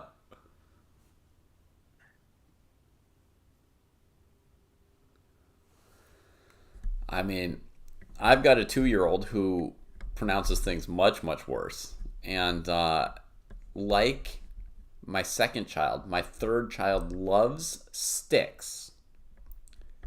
But all I will say is when she talks about sticks, it's hilarious. Okay, that's all I'm going to say.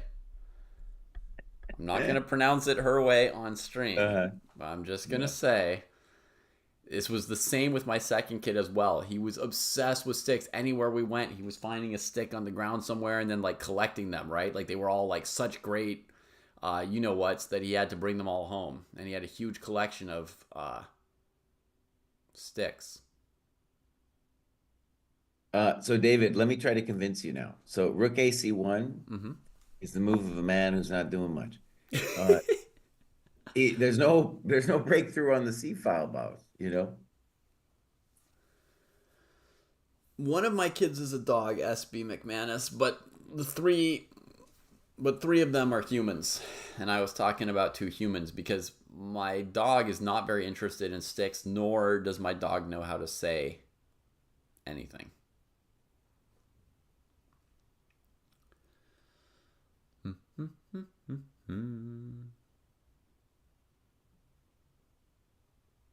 Didn't well, I was gonna say didn't as a question. Rubinstein won a pure rook endgame with this pawn structure. Very nicely. Rubinstein has a game that's featured in the Gelfand book. Just king and rook versus king and rook, right? He walks the king to h6. Yeah. And he's black, but it's the same thing. Yeah. Yep. Now, rook d8 does not look like the move of an ambitious man, my friend. Are we ready to bring it down, boss? We ready to bring it down to 0, boss? No. I mean, as far as I know, white can sometimes win this endgame. He doesn't need to do anything ambitious. Just let black's h-pawn drag him down eventually. I thought you were a man of, like, you know, long massages. What more do you want in a position than for your opponent to have one isolated pawn and you to be in the endgame? It's not that big of a deal. It's not that big of a deal. Yes, it's a pawn, but at the moment, like, the f6 pawn is doing a good job. And if I want to, if I want to make my life comfortable at any point, I can play knight e5 and then bishop c6. Strange moment for Gukesh to be having him a think here, but Well, yeah, no, especially for a guy who wants to play on forever, you could consider knight d8, bishop c6. He's probably going to take with a rook. But what is Gukesh upset about? He's like, oh no, because remember, Gukesh will he does. You know, most people would be like, great. I came out of the open slightly worse. I got a black out of the way. I'm equal, right? Yeah. And I got rid of the black. I'm great, man. But this dude is like, no, man, I want war. He wants war, but he's in no position to go for war today. I mean, he's saddled by that H pawn. Like, he should be thinking about which endgame he can defend here and which one is going to be grim. Yeah, he's considering. So if you could play knight d8 and then rook c8, then it would make sense. But unfortunately, after knight d8, white moves the bishop to d3, and then for example. You could play bishop c6 after that, but then your knight is completely hosed. Right. But yeah, he's trying to come up with something. Okay, if he's thinking, we'll put this on the board for folks. He could go like this. White would play bishop d3 almost certainly to attack the h7 pawn / prevent rook c8. We're being told he's away from the board at the moment. And then you play bishop c6, and white goes knight d4. And, yeah, black's a little bit worse, right, Jesse? Oh, yeah.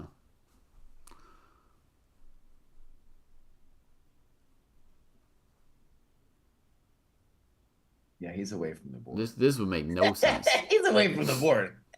He's taking a poop on this, you know. Now...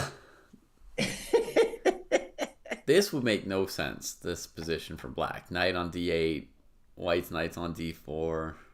Yeah. No. Dude, Ding again plays to London, gets a small advantage, and is just like, please, boss, just get me out of here. But it's so crazy, David. I was realizing it, like, oh my God, this match, dude, there's not that much time left. No. They're starting to get towards the end of the runway. And I think, actually, David, isn't this clear that in this match, it is not acceptable for there only to be 14 games? And this is precisely where Fischer was like, oh, yeah, let's play to the first 1 to 6. Imagine how awesome that would be. Yeah. The first person to score 6 wins, dude. Oh, I know. Damn. I can remember how awesome it would be from back when they used to do that. Ay. All right, King F1 played. And now Gukesh, I feel, has a variety of plans. He can play for knight e5 and then follow that by bishop c6. Mm-hmm. He can play king f8 e7. Mm-hmm. You know. Yeah. The C file is slightly more valuable than the D file in these positions. Well, I mean, yes and no. If I plug the C6 square, you're not doing anything. Yeah, but just because the That C file is always going to be a step further away from the kings in these endgames, it's always like a tiny bit better to have the C file. Okay. Just answer us this, Jesse. If black wanted to draw this endgame, Okay. is black better off in a pure, I'm just going to say the pure endings, right? Pure rook ending, Okay. pure same colored bishop, pure knight. Which one Okay. The one is where he safer? has the most danger is in a pure knight ending Okay. because knights are better with local weaknesses. And he also has more danger in a pure king endgame. And in general, like the pure endgames, like the knight and the king will be similar. The knight will just be more complicated. So in the Rubinstein game, when white traded the last rook, that was sort of like the end. The king and pawn ending was just lost. The king went to h3. Honestly, I studied that game in kind of detail, and there was a Yeah. bunch of places where his opponent could have played better. But it was just kind of like, and his opponent didn't see it coming. I believe it was, I think it was Ready. I think it was Ready that he was playing against. Okay. So, by the way, let's say, well, one thing we should be thankful for is that back in the day, they would have already agreed to a draw. And Right. so here, they are going to fight, and it's possible to get outplayed. I think white could get outplayed here too. So it's not like we should just instantly assume this is going to be a draw. Okay, idea number one to me would be knight e5, based on what you said about the knight ending being the most dangerous for black. But how about this, David? How about I just propose to you that black is not in any kind of danger? Well, How about we start there, buddy? I just disagree. I think you're tanking our eval bar here. But okay, but imagine you're white here. Okay. And let's say I give you two moves. What do you? I will play king e2, a3. Okay, I'll give you another one. Bishop d3. Those were good moves, you're going to say, right? Yeah, that's fine. So then you want to play bishop d3. Right? Yeah. Yeah. Okay. And then? You're going to keep giving me moves? Yeah, I'll keep giving you moves. Okay. Rook c5. Okay, keep going. Keep going? Yeah. Rook h5. F5. Rook h4. Good. Okay. I still think it's not that much right there. Okay. Yeah. I mean, let me put something to you. Let's say you're not white or black. You're just hanging around at the tournament hall, right? Yeah. And then suddenly, the players rush off, and Sutovsky's like, "What? We need this game to continue. We're drafting two people to keep playing this position." Yeah. He's like, "Jesse, you're in. What color do you want?" I might take black, yeah. I could do either one. You have to pick. It's $200,000 if you win the game. You pick white or black.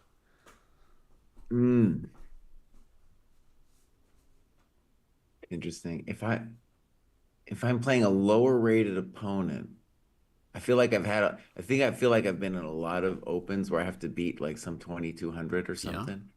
And I would take black in that case. Just because there's a slightly more dynamic possibilities for me. Wow. That is really bizarre, Mr. Cry. That is really bizarre.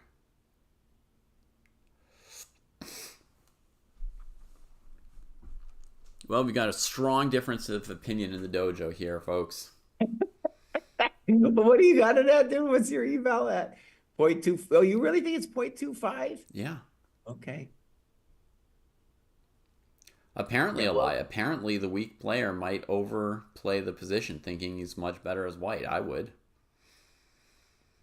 I would think I Well, was much better. also, one of our dojo end games, it's let's see, it's Capablanca, or excuse me, Alakine is playing as black.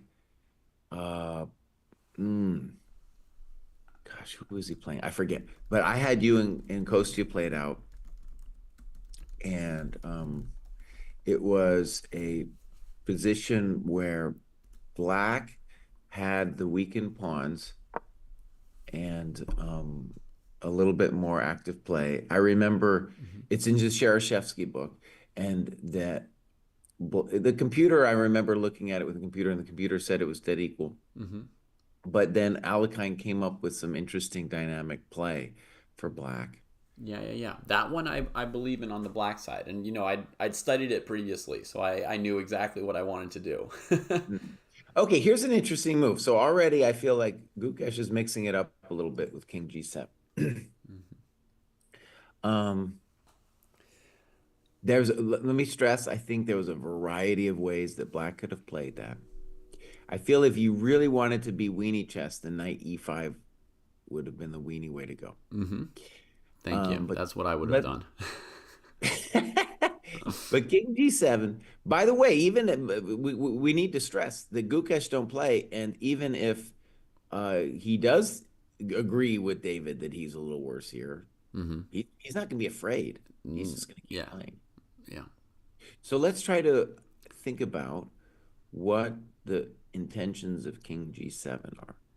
Can I just mention something about the end of yesterday's game, or whatever the You, game before the they, break? yeah, go ahead. So, you left to get the kids ready Right. for school or something like that, Yeah. right? And the position was super super dead. I don't Hmm. know if you ever saw the last few moves of the game, Oh, dude, yeah, but I did. I did the recap. Yeah. okay. But Gukesh, he kind of drifted. Like he made the position almost as bad as he could have, while it's still being an easy draw. But being forced to play a few more moves instead of being able to agree to a draw, like he played it a little funky. Yeah. So you know, if he's just waiting for the draw to be agreed, he's got 21 more moves to play. I mean, he could drift pretty bad. So I think he needs to play it with more of the normal Gukesh approach, right? Of like, how am I going to win this end game despite my age blind? Well, let's do this, David. Let's try to imagine what Gukesh is on about. I think White's next move is going to be King E2. Mm-hmm. Um, and then is Black? I mean, what King G7 suggests is that he's looking at F5, King F6. Mm-hmm. In general, I'm not super happy putting those pawns in the light squares, and I'm not happy moving. I don't feel the need to move my F pawn. Right. Yeah. Maybe he'll play 95 another move, but it's just a strengthening move first. So, okay.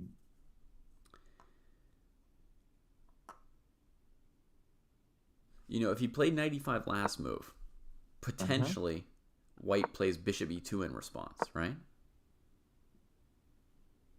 Mm. And then Bishop C6, Knight D4. And, maybe Bishop D5, Rook C7, Rook D7 is fine, or maybe you just leave the Bishop on C6 for a while. I don't know that you want to play Rook and Bishop versus Rook and Knight here. Maybe you do. That's right. It's Nosko Borovsky versus Alyekhin is the endgame we're Okay. playing. Thank you, Hubskirt. Hubskirt knows the program. So, okay, if you think like, okay, maybe this is slightly annoying for Black, this Knight D4 move. Mm-hmm. Because now your Knight's sort of sitting on E5 and what's it doing? Then we could see maybe King G7 as being like a pseudo waiting move, but I mean obviously not just waiting, but Mm-hmm. an improving move which says that the moment your king goes to E2, he's ready to then play Knight E5, and then he'll be able to bring the bishop to C6 unchallenged and deal with the C file. Okay.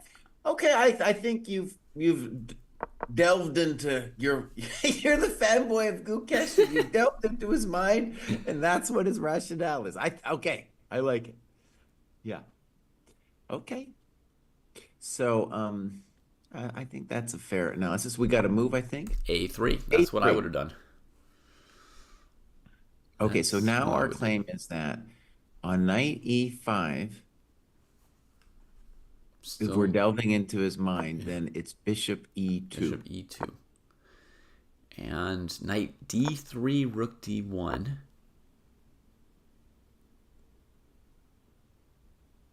And black's busted, right? Bishop B5, knight D4. So we can't get too frisky yet. Okay, but David, let's say now though I can go knight takes F3, Okay. bishop takes F3, rook D2, Ooh, nice move. and I got full play. Your The rook's reason I couldn't pretty do this good. before was actually I probably could have done it before too, but I was worried about rook C8. But now that the king's on G7, I don't have to worry about rook C8. Your rook looks pretty good, but here's what I'm going to do, Jesse. Uh-huh. I'm going to keep playing a few more moves, okay? Okay. Rook C7. Okay. But now I can play. What do you mean rook C7? I got rook takes B2. Vorsichtig, vorsichtig. Rook B2. Vorsichtig. I take on B7. Yeah, okay. Oh, And now if I want to play on, yeah, I got to play bishop B5. yeah.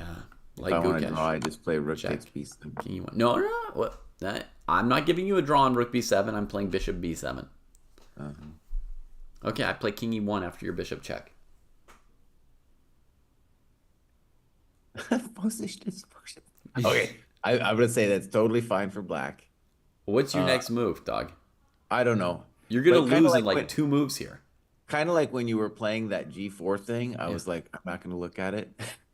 Dude, This is a little similar, boss. okay. After A3, he's played F5, Okay, bringing so the I king was up. actually then my first instinct of what he was on about Playing a little is bit like you. I didn't like it though. I was like upset. I was like, I Yeah. don't really want to put the pawn on F5. But Jesse, So I was more with you, boss. I was right. like, maybe David's got his a line on this. Yeah. But Jesse, this bishop B5 position, aren't you in like dying here? No, but even if you just trade the rooks, David, I know you're gonna claim that you have something there, but I'm Okay. gonna just say no, But let me boss. just say this bishop B5, I'm threatening A4 and bishop H5. And rook A7. Come on. That really blew it. So you're going to have to trade rooks with me, right? Okay. Yum. Now you can claim it's a dead draw, and I can claim it looks unpleasant for black, and then we can go back to the game. Okay. Okay? Okay.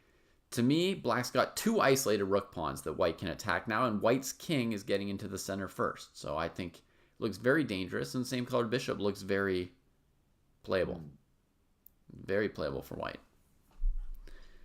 Okay. So back to the game. We were just looking at knight e5, bishop e2, folks. But what Gukesh has done is f5, which provides a nice active square for his king on f6, potentially.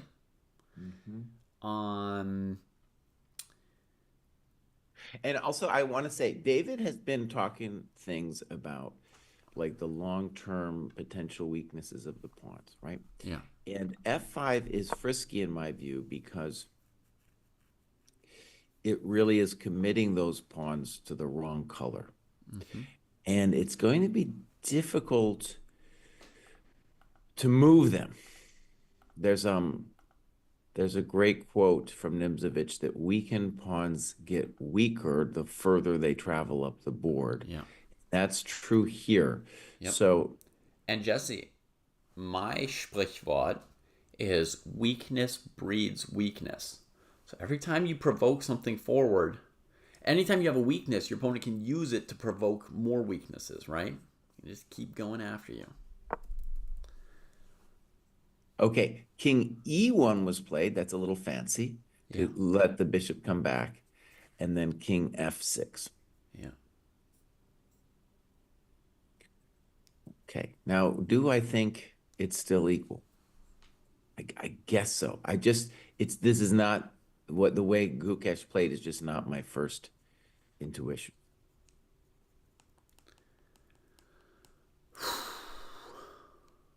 Now, one curious thing about the bishop on c4, Dave, is that it, it wants to move, but it doesn't know which diagonal it wants to declare its allegiance for. I think it would love to be on this long diagonal, but the knight on f3 would need some other option. Maybe it needs another option no matter what. Maybe if they switched places, look at that. That would be more of a position. Now, one of the things that's making me real nervous, David, but I have a feeling Gukesh might want to do it, is actually to play e5, e4. Wow. Against the tenets of positional chess. Right. Yeah. But the argument could be like, hey, I'm going to play e5, e4. I'm going to put my knight on e5. And anytime you do go rook c7, I'm going to laugh at it when I'm just shut it in with like bishop c6. Yeah, I mean, you have weaknesses, but the good thing is that you've got space, so your pieces are more active. So you can do things like laugh at the rook on c7 with bishop c6 and say, who's going to help this rook, right? Because the other white pieces are far away. And another cool thing about this plan from Gukesh, I'm still not saying I like it, but is to say, look, your knight wants to do something, but anytime it moves, then I'm going to play knight e5 and claim I got, I'm not claiming I'm better. I'm just claiming I got some kind of play. Like one of the most obvious moves for me right here is knight d2. But then knight e5 and then knight e5. Bishop e2. And now you'll take the bishop versus knight, right? You'll go knight d3. Well, I'll probably play bishop c6 first. Okay. Sure, that's fine. Bishop c6 first, g3, and then you'll take it, right? Yeah, and then then I can keep playing. Yeah. I'm like, now this bishop is amazing. And that, black should be okay. And they can finally use the h5, h4 plan because there's not a knight on f3. Yeah. Okay. Let me tell you one other. Okay, go ahead. You tell something, I'll tell something. All right. I just want to tell you that on my mind, I was wondering if on some random move from white, black could play f4, e takes f4, king f5. The answer is black can't. But I'm just telling you that's what's on my mind. Yeah. At some point, maybe f4. Yeah, maybe some point. Okay, here's the interesting question for me, David. A lot of times when we look at positions like this, it feels like black's not doing anything. But arguably, I think in Gukesh's mind, like the Alekhine game, there could be an argument to say, look, actually, I have an engine brewing on the king's side. And if you give me enough time, maybe I will be able to do some stuff. Now, bishop e2 is played. And now we're going to see if Gukesh is a madman. Well, we're also going to see his full intentions here. Because bishop e2 is just a simple move that says, look, buddy, I'm interested to see what you want here. Yeah. This is the move I predicted in my head for Ding. I like it. Classic Queen's Gambit accepted move. Retreating the bishop. It gets out of the way of a very weird knight a5 idea that Gukesh had. Possibly if he wanted it in the position. I think dude is going to play e5. And this is classically, what they told you not to do. But he is, and really what he's saying, let's be clear, right? He's like, dude, screw your pawns. Pawns aren't people. I don't care. Right. And I care about activity and things. Right. There's a lot of GMs who would scream if they saw e5, but I don't know what else the position, like why else you'd set your pieces up this way if you aren't going to do it. And kind of like things just like, I'm sitting here, Buzz, I'm dinging chilling. Yeah. I haven't weakened my position.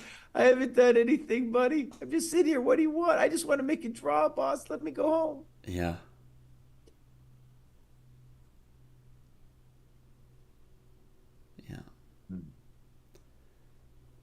do you see another plan besides E5, David? Now, by the way, White's not doing much. So, like, it's hard for us to imagine Gukesh just sitting, like making a null move, Hmm. right? But it's very difficult for White to make clear progress if it was just White's move here. At some point, maybe B4. Yeah, B4. And as I said, the switching around of the minor pieces, maybe knight D2 could be a move at some point.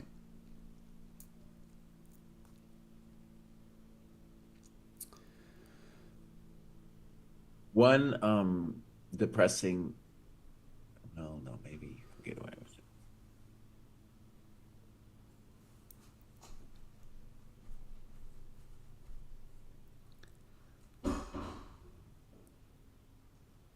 He's contemplating the nasty E5. It's a very committal move.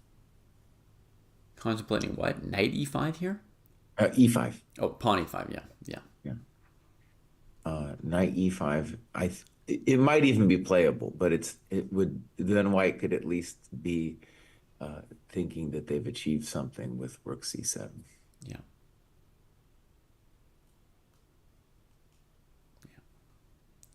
Or bishop F3. Yeah.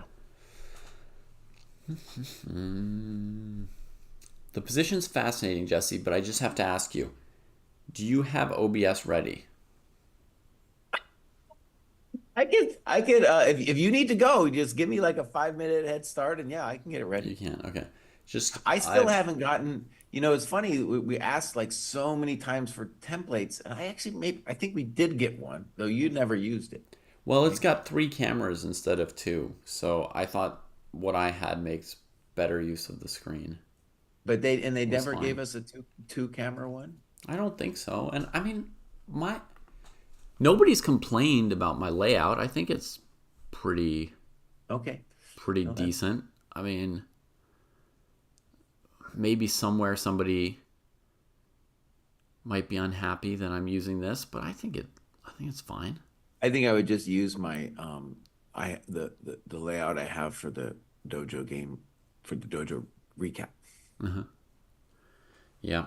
It's just today's going to be a Saturday, tomorrow's going to be a Sunday, and they're both really big days for my kids. So there's like Mm-hmm. no there's very low prospects of recovering any sleep during the day. Yeah. So do you want to go right now? I mean, I'd never want to go. I'm pretty interested in the game. Let's just see how it goes for a bit more. Okay. You just give me like a 5 minute warning. But I do have it in mind that I might be better off sleeping at some point.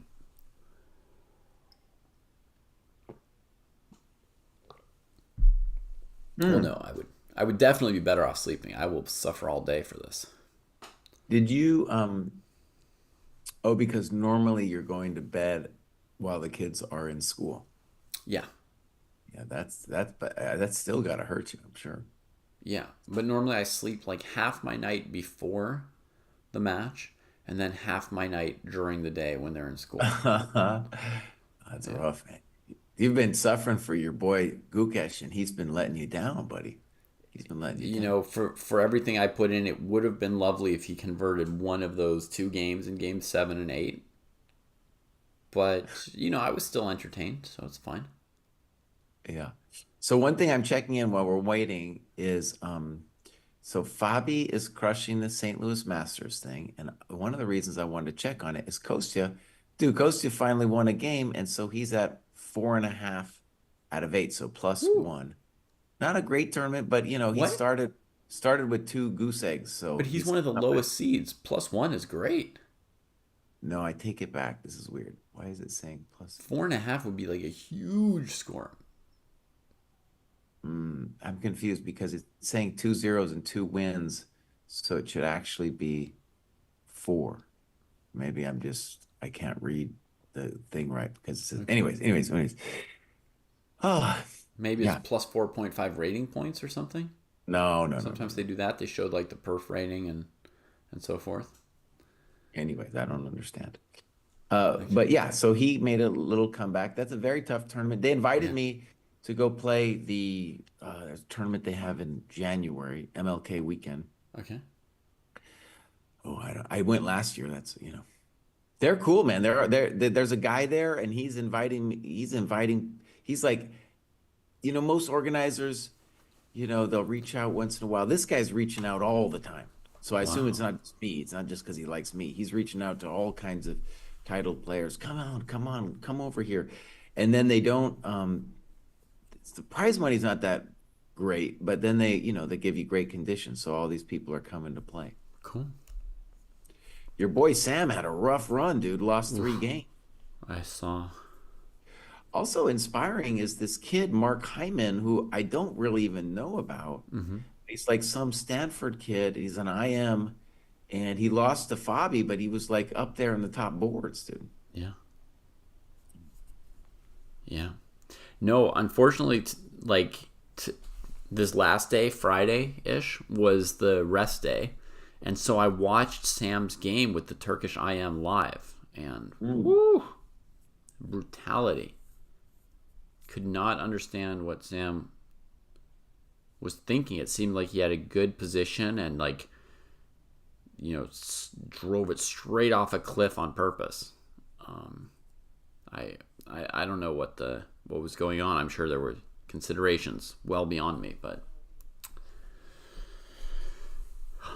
for me watching it, it was grim. Could not understand. Gukesh absorbing the poison of Bishop E2. It's funny, man. He's like, he knows that E5's real frisky. Yeah. Yeah, if he didn't know, if he didn't care, he would have bashed it out, right?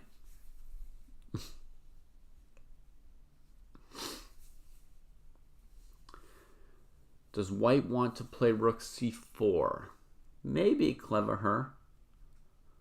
I was thinking of maybe playing rook c3 next. A super piano move. I'm overprotecting the d3 square before removing my knight from f3 and allowing knight e5 from black. But David, don't you feel like at this position, if it was white to move, now B4 starts to make some sense? I could also throw in b4, perhaps, yeah.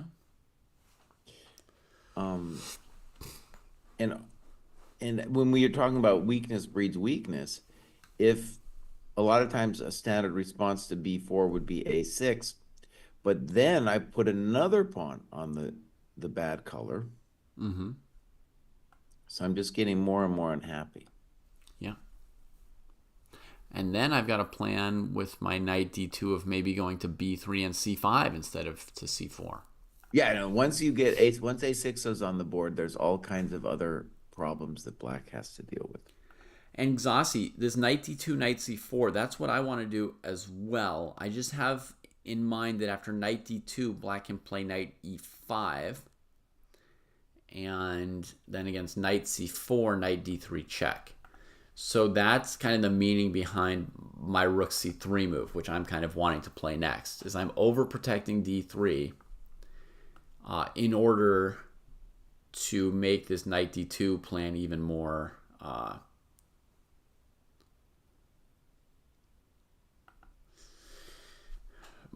viable for white and even more of a worry for black. So we need something that we would do if black starts playing rook d6, rook d8, rook d6, rook d8, right? Which is not the most likely approach from Gukesh, but we have to be ready for it. So Jesse's saying we could go b4. And then, Gukesh has to worry about b5, and the knight needs a new location. It gives way before the knight on f3, and that gives white, rook c7 and knight d4. Okay. Hey, he's gone you know what I'm for the gonna do, big David? repositioning. Oh, did he make a move? Yeah. Knight e7. The point of which is to bring the bishop to c6 primarily. Or at least, when I was considering this move earlier. Okay, what I was going to say even before this was that I feel like he's misplayed it, and we're now at point 3. All right. misplayed this. Okay, so We're in agreement, Jesse. well, we were not in agreement before, but he is now like he's fudged it enough that I'm like, yeah, dude has misplayed this. And so I think the default move for white would be knight d4. But also the simple move g3 is a nice prophylactic. All right, we also have to get straight in and check on rook c7. Yeah, rook c7. Super Maybe. controversial. Well, I don't know if it's controversial. So Well, it is, because my follow-up is knight d4. knight d5, yeah. But on bishop c6, then I could very much consider knight d4. Right, that's what I'm saying. That's what's controversial. I'm planning to sack the g-pawn here. But on bishop g2, f3, I think I'm golden. That was my plan.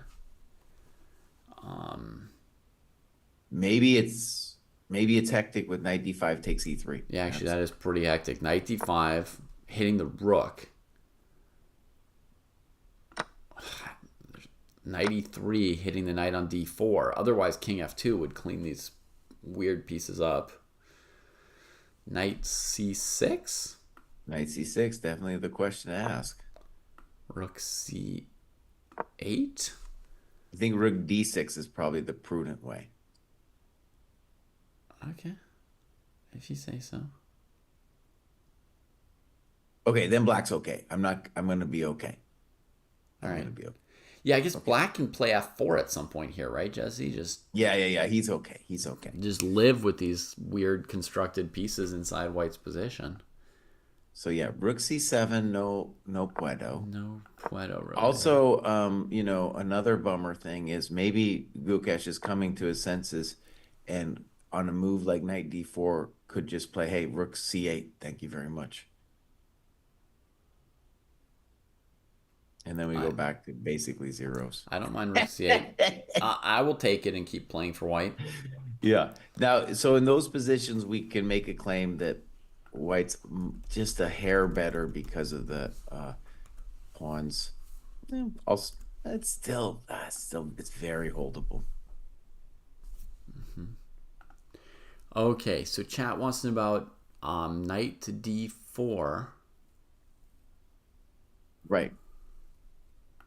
A knight d4, it's hard for me, we've watched so many Gukesh games that it's hard for us to imagine rook c8. But if we were watching anybody else and we saw knight e7, we'd be like, okay, dude wants to play rook c8 next. Maybe he's got some other Gukesh-y thing. Like we could play e5 there, and I don't know. Yeah. All right, just so you know, Proust would trade on c8 happily, then put the bishop on f3 and turn the screws. No, put the knight on d6, and you're not doing that much. I am for turn screw. I am willing to acknowledge that I'd rather be white in that position. I'm just saying the screws ain't that tight. Agreed. It's just the beginning. Ding played the piano move g3.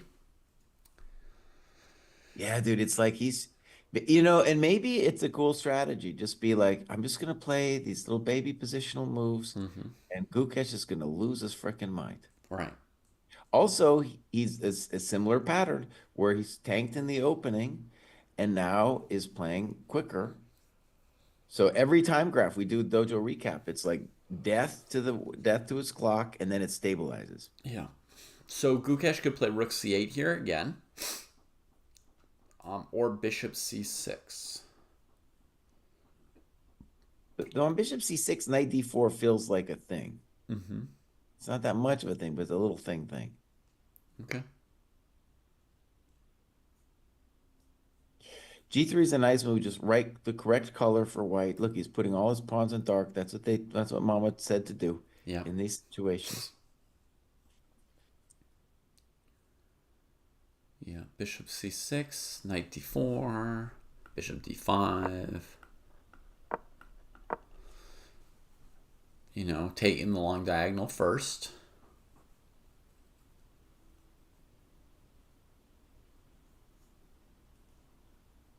Or maybe even bishop e4. White doesn't want to play f3, do they? Yeah, I'll go to e4. You can play f3 if you want to. I don't think you want to.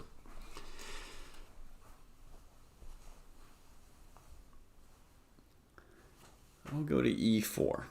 Now, see, against bishop d5, you could maybe play bishop f3. But now I'm preventing bishop f3 at least. So I really have the long diagonal. Okay.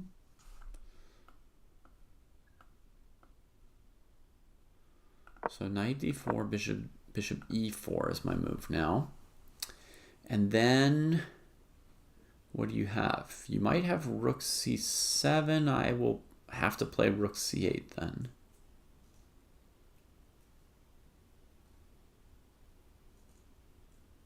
And then you could go rook d7. I don't know. What do you mean on rook c7? I just play knight d5.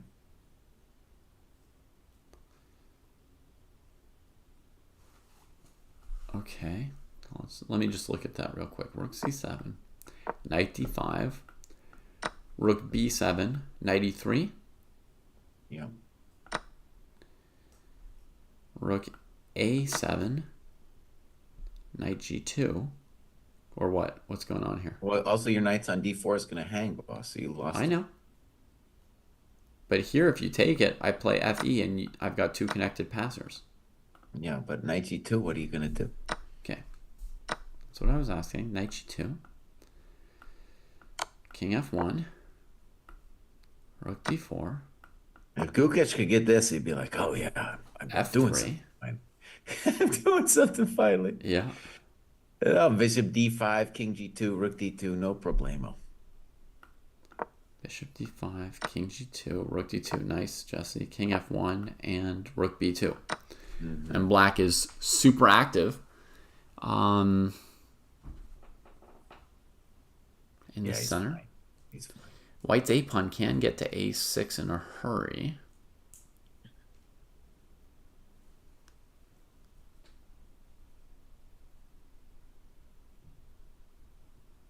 I like it. Okay, so let's say that in this position, the tame move for Gukesh would be rook c8, and bishop c6 is more his style. And maybe I don't even want to say it was his intention, because g3, you're not necessarily sure that's going to come. Mm-hmm. So I think I might go back. Oh, he did something. Rook c8. Rook c8. Well, he said he wouldn't do it. I like that bishop c6. At least I felt like I was moving my pieces.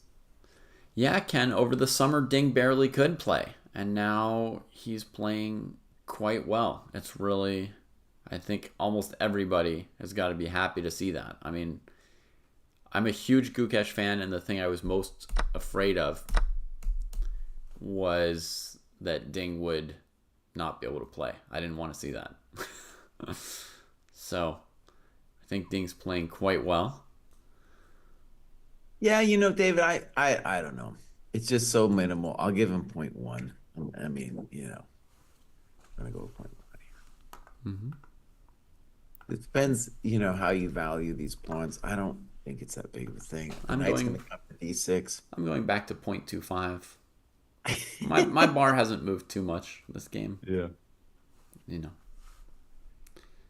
Well, we definitely both felt that White had some real juice out of the opening. Right? He had some real juice. And then he just played like a weenie. Yeah, I mean, there was one moment where you had your queen d8, rook d1 idea. Mm-hmm. Where I felt that, like, for a moment I spiked to like 0.4 or 5 with that idea. But mostly I've been between 0.2 and 0.3. Just little ticks. And Zasidina here is kind of with my sentiment. He says Ding is playing well, but the lack of combativeness is frustrating. And yeah, it's depressing is what it is. Oh, come on. This could be a different kind of combativeness here. He could be trying to squeeze this one. The rook is the most drawish piece for this endgame. Right? Hold on. The knight's the most winning pieces. I appreciate that you think that White has a small edge here. Yeah. But to win this position, you need to prepare your soul for like a deep grind, a Yeah. deep grind. I And mean, are you not right now, prepared for that every day when you wake up? well, I don't think Ding is what Zazi is Really? saying. Okay. Well, look at what the way he played this position. Look at the way he played his other London game. Whenever he gets the advantage, he's not capable of the squeeze. He's like, I'm done.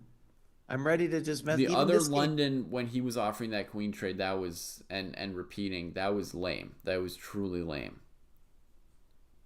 But I But think only this, that one time. honestly, even like the only reason this game is like this F5 King F6 thing was very controversial. But I think honestly, Ding, when he played like King F1, he was just getting ready to trade the rooks and just be like, let's go home. Okay. Well, I mean, we'll find out for sure, right? Like if he doesn't try to win this game, I would agree that that will not only be lame, but it will cast his whole play up to this point in this game as lame, right? Like if he made all those trades he played not thinking that he could squeeze, but just thinking he could draw, that was his intention all along, then that's super lame. But if he wins this endgame, then you will all be revising that, right? But David, let me just okay, but let's just talk about this for a second. Why is white better? I get it. You like the pawns, okay? But I'm about to play knight d6. You have to deal with knight e4 stuff. Uh, and so you're gonna have to play f3 someday.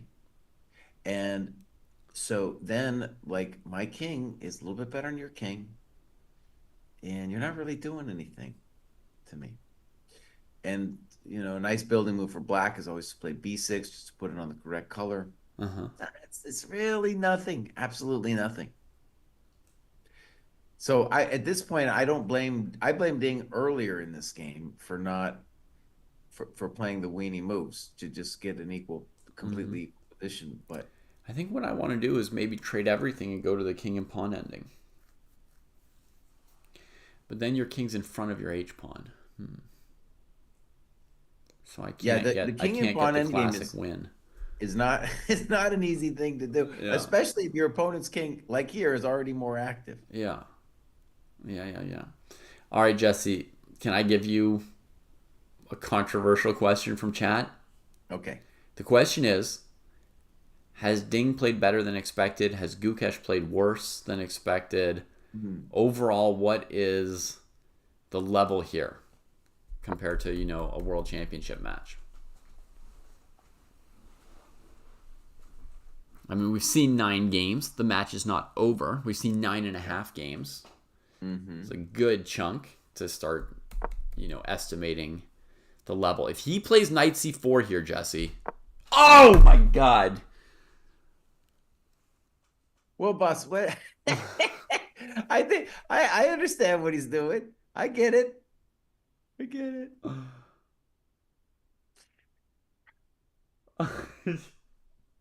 I'm going to take 500ths off the eval bar for the night trade. Zaxi says to not even hesitate. He didn't even think. What the? Now the thing is, Gukesh, he trades. Oh I my think Gukesh god. might actually becoming more mature and be like, okay, sometimes you got to take a draw. Like I assume someone in India gave him a talking to Uh-huh. and was like, listen, kid, I appreciate your combativeness, but you got to mellow it out, buddy. Mm-hmm. You got to mellow this out. Okay.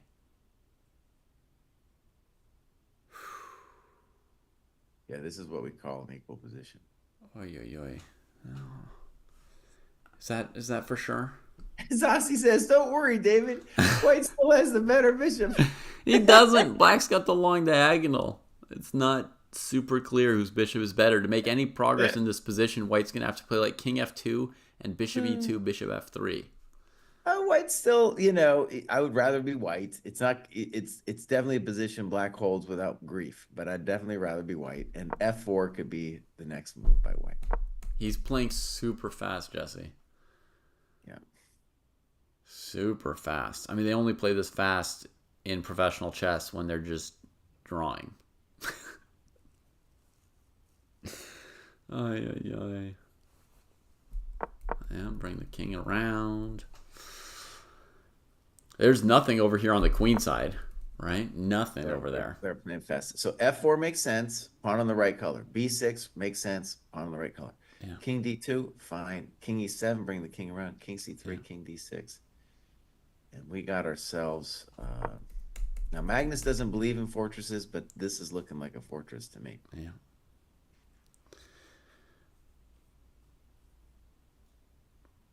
B4, preventing A5. Brilliant.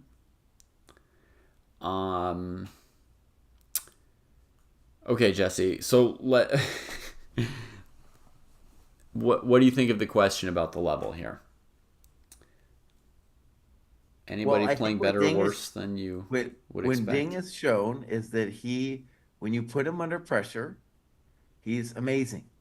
Amazing. Like, think of those positions he's held. Incredible, dude. And it's just that when he gets a slightly better position, which is all you're going to get at this level, he doesn't even try. So, like, it's kind of gross. It's kind of ugly. Mm-hmm. Yeah, they're playing quick. F6 makes sense. Put the pawns on the right color. Yeah, I was going to do that. I was going to ask you about it, but now Ding has already confirmed. Now Gukesh has already confirmed it, so. Yeah. And so in this endgame, Black will just have one pawn on a light square. He can move the H pawn whenever he wants. King D4, just encouraging E5. Mm-hmm. Like, screw it, dude. I don't care. Yeah. Yeah. Okay. Well.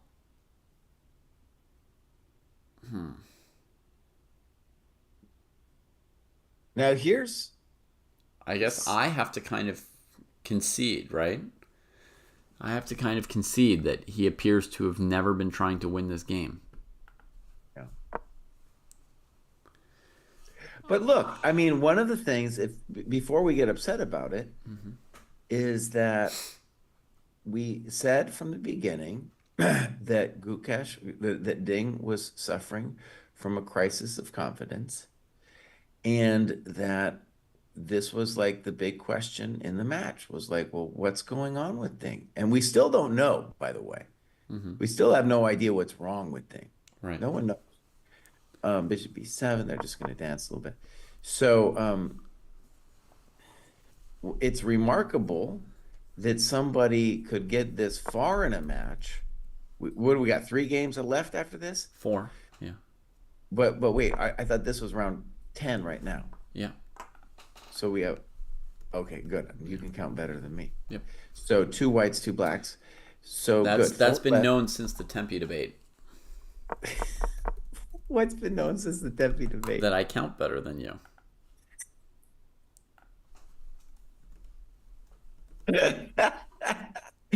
Oh, man. The great. Okay, now they're going to agree to this. See, now you can go to bed, boss. Now yeah, beautiful. Beautiful. It didn't take long, at least. Ding's lack of ambition was lame. I shouldn't have even gotten up for that, honestly. But look, here's the thing. It's lame, but the guy is very close to reaching the end of this match. If we had it Fischer style where you got to win 6... They'd be very far from ever finishing this match. Very far from ever finishing. That would be a mano-a-mano death match that would be amazing. They'd be about 200 more London games away. And by the way, like, he got 2 good positions from the London, and he didn't use it. So this has been his best opening by far. Okay. Yeah. So, okay. So 4 games left, and I think it's still pretty hot. It's disappointing, but it's also disappointing in an interesting way, right? Because we're dealing with somebody who's clearly an incredible chess player, but has a glaring weakness in their psychology that they can't get over. And no one understands why. Excuse me.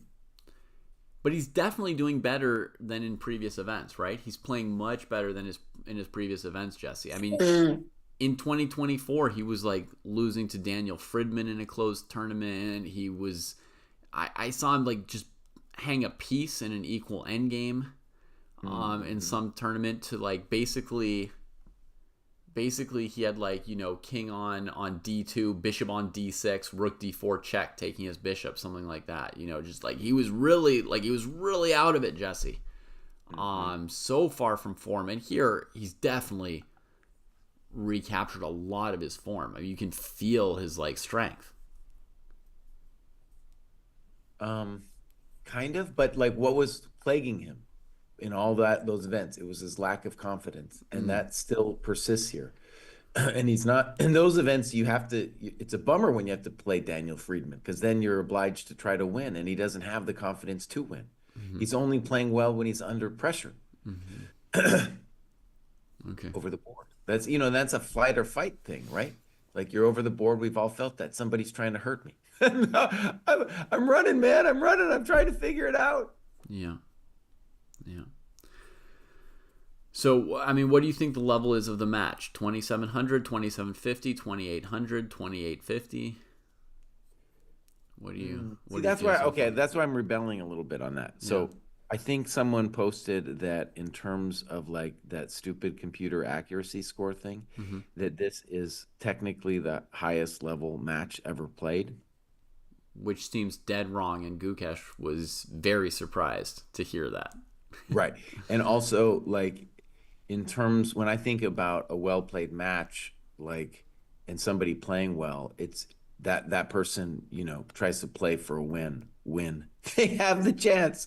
Whereas for the computer, when they see it go from like, I don't know, if we say that at some point Ding had 0.7 today and it goes down to 0.3 or whatever, the computer's like, okay, that was incorrect, but it's not the biggest deal in the overall evaluation of my computer accuracy score, right? But give me a break. That's not chess, buddy. Come on, fix it, Ding. Bows. So, I mean, we can see that by comparison against Nepo, he played with more confidence. I mean, he was also like suffering and crazy stuff going on and nervous, but he did go after Nepo in a way which he's not doing here. Yeah, and then in that candidates tournament, I mean, remember that amazing game he played as black against Fabi in the semi-Slav? Oh, dude, what a great game. And so, I don't know, it's really bizarre, man. It's really bizarre what's going on with the guy. Yeah. Okay. Well, I'm going to give my take on this question since, Isaiah and a few others opened it up so people wanted to hear. And again, the disclaimer, everybody, before I answer a question like this is these players are so much better than me that it can be kind of hard to measure or to judge, right? Like if I say, are they playing at a 2,750 versus a 2,800 level, it's very far away from me. But my feeling is that Ding's playing a lot better than he has the past 2 years. And that Gukesh is playing worse than he played at the Olympiad, obviously, but also just a little bit worse than he played at other events this year. So from that, I kind of extrapolate that they're playing at around a 2,750 level in this match. Something kind of like average between where Ding has been and where Gukesh has been,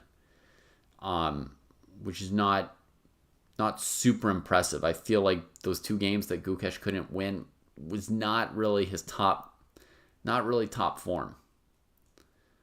So that's my take right now, Jesse. Okay. And we'll hope for the best in the next 4 games. David, just because I'm about to do this recap, we are agreed, right, that the big moment was when he played knight f6 and queen d8 on moves 13 and 14. Yes, the big moment there was instead of knight f6 to play queen takes d8 first, right? Queen takes d8, rook takes d8, rook f d1, leaving that tension there. And also, you had ideas of getting you had some ways of messing with my pawn structure where it was the e4 knight that was left, and that was, I felt, at least an advantageous version of the one that happened in the game. Right. How did I get that against you? Let me see. That was on move 13. If you had played bishop f6, bishop f. No, how did it go? No. I think it was. Oh, I know what it was. Made with the knight still on h5? No, it was on after knight f6 to play queen d8, rook d8, and then like bishop f6 or something. Or knight f6. No, but that's the same thing. It was something else. Yeah, how was it that we got your version? Let me see. I'm going to try and find it for you. Okay, here it was. It didn't come up because it was if Gukesh played bishop takes g5 on move 12. Oh, got it. And there I would have gone knight f g5, knight f6, queen d8, rook d8, knight f6, gf6, knight e4. That was my position I could have gotten. And based on how the game went, it would have maybe not made a dramatic difference because Gukesh played f5 in the game and didn't really have major problems with it. So maybe it wouldn't have mattered too much. Yeah, and there's so many other options that he could have done besides the weenie thing. Like, first of all, my idea, I don't know how strong it is with the rook d8, rook ad1 thing, but that's something you could miss. But let's say you miss that, there's so many other rich ideas for white here. You got time, buddy. This is a London. It's about these little niggling things, and then he just played the most weenie of the weenie. Yeah. All right, folks. I'm going to go to bed, and Jesse's going to record a video for you. I don't know how interesting it's going to be, but he's going to do it anyway. It's going to be really good. Thanks for doing the recaps, Jesse. Sure. And we'll catch you. We'll definitely catch you all tomorrow at the same awful time for hopefully a very exciting game 11. Yep.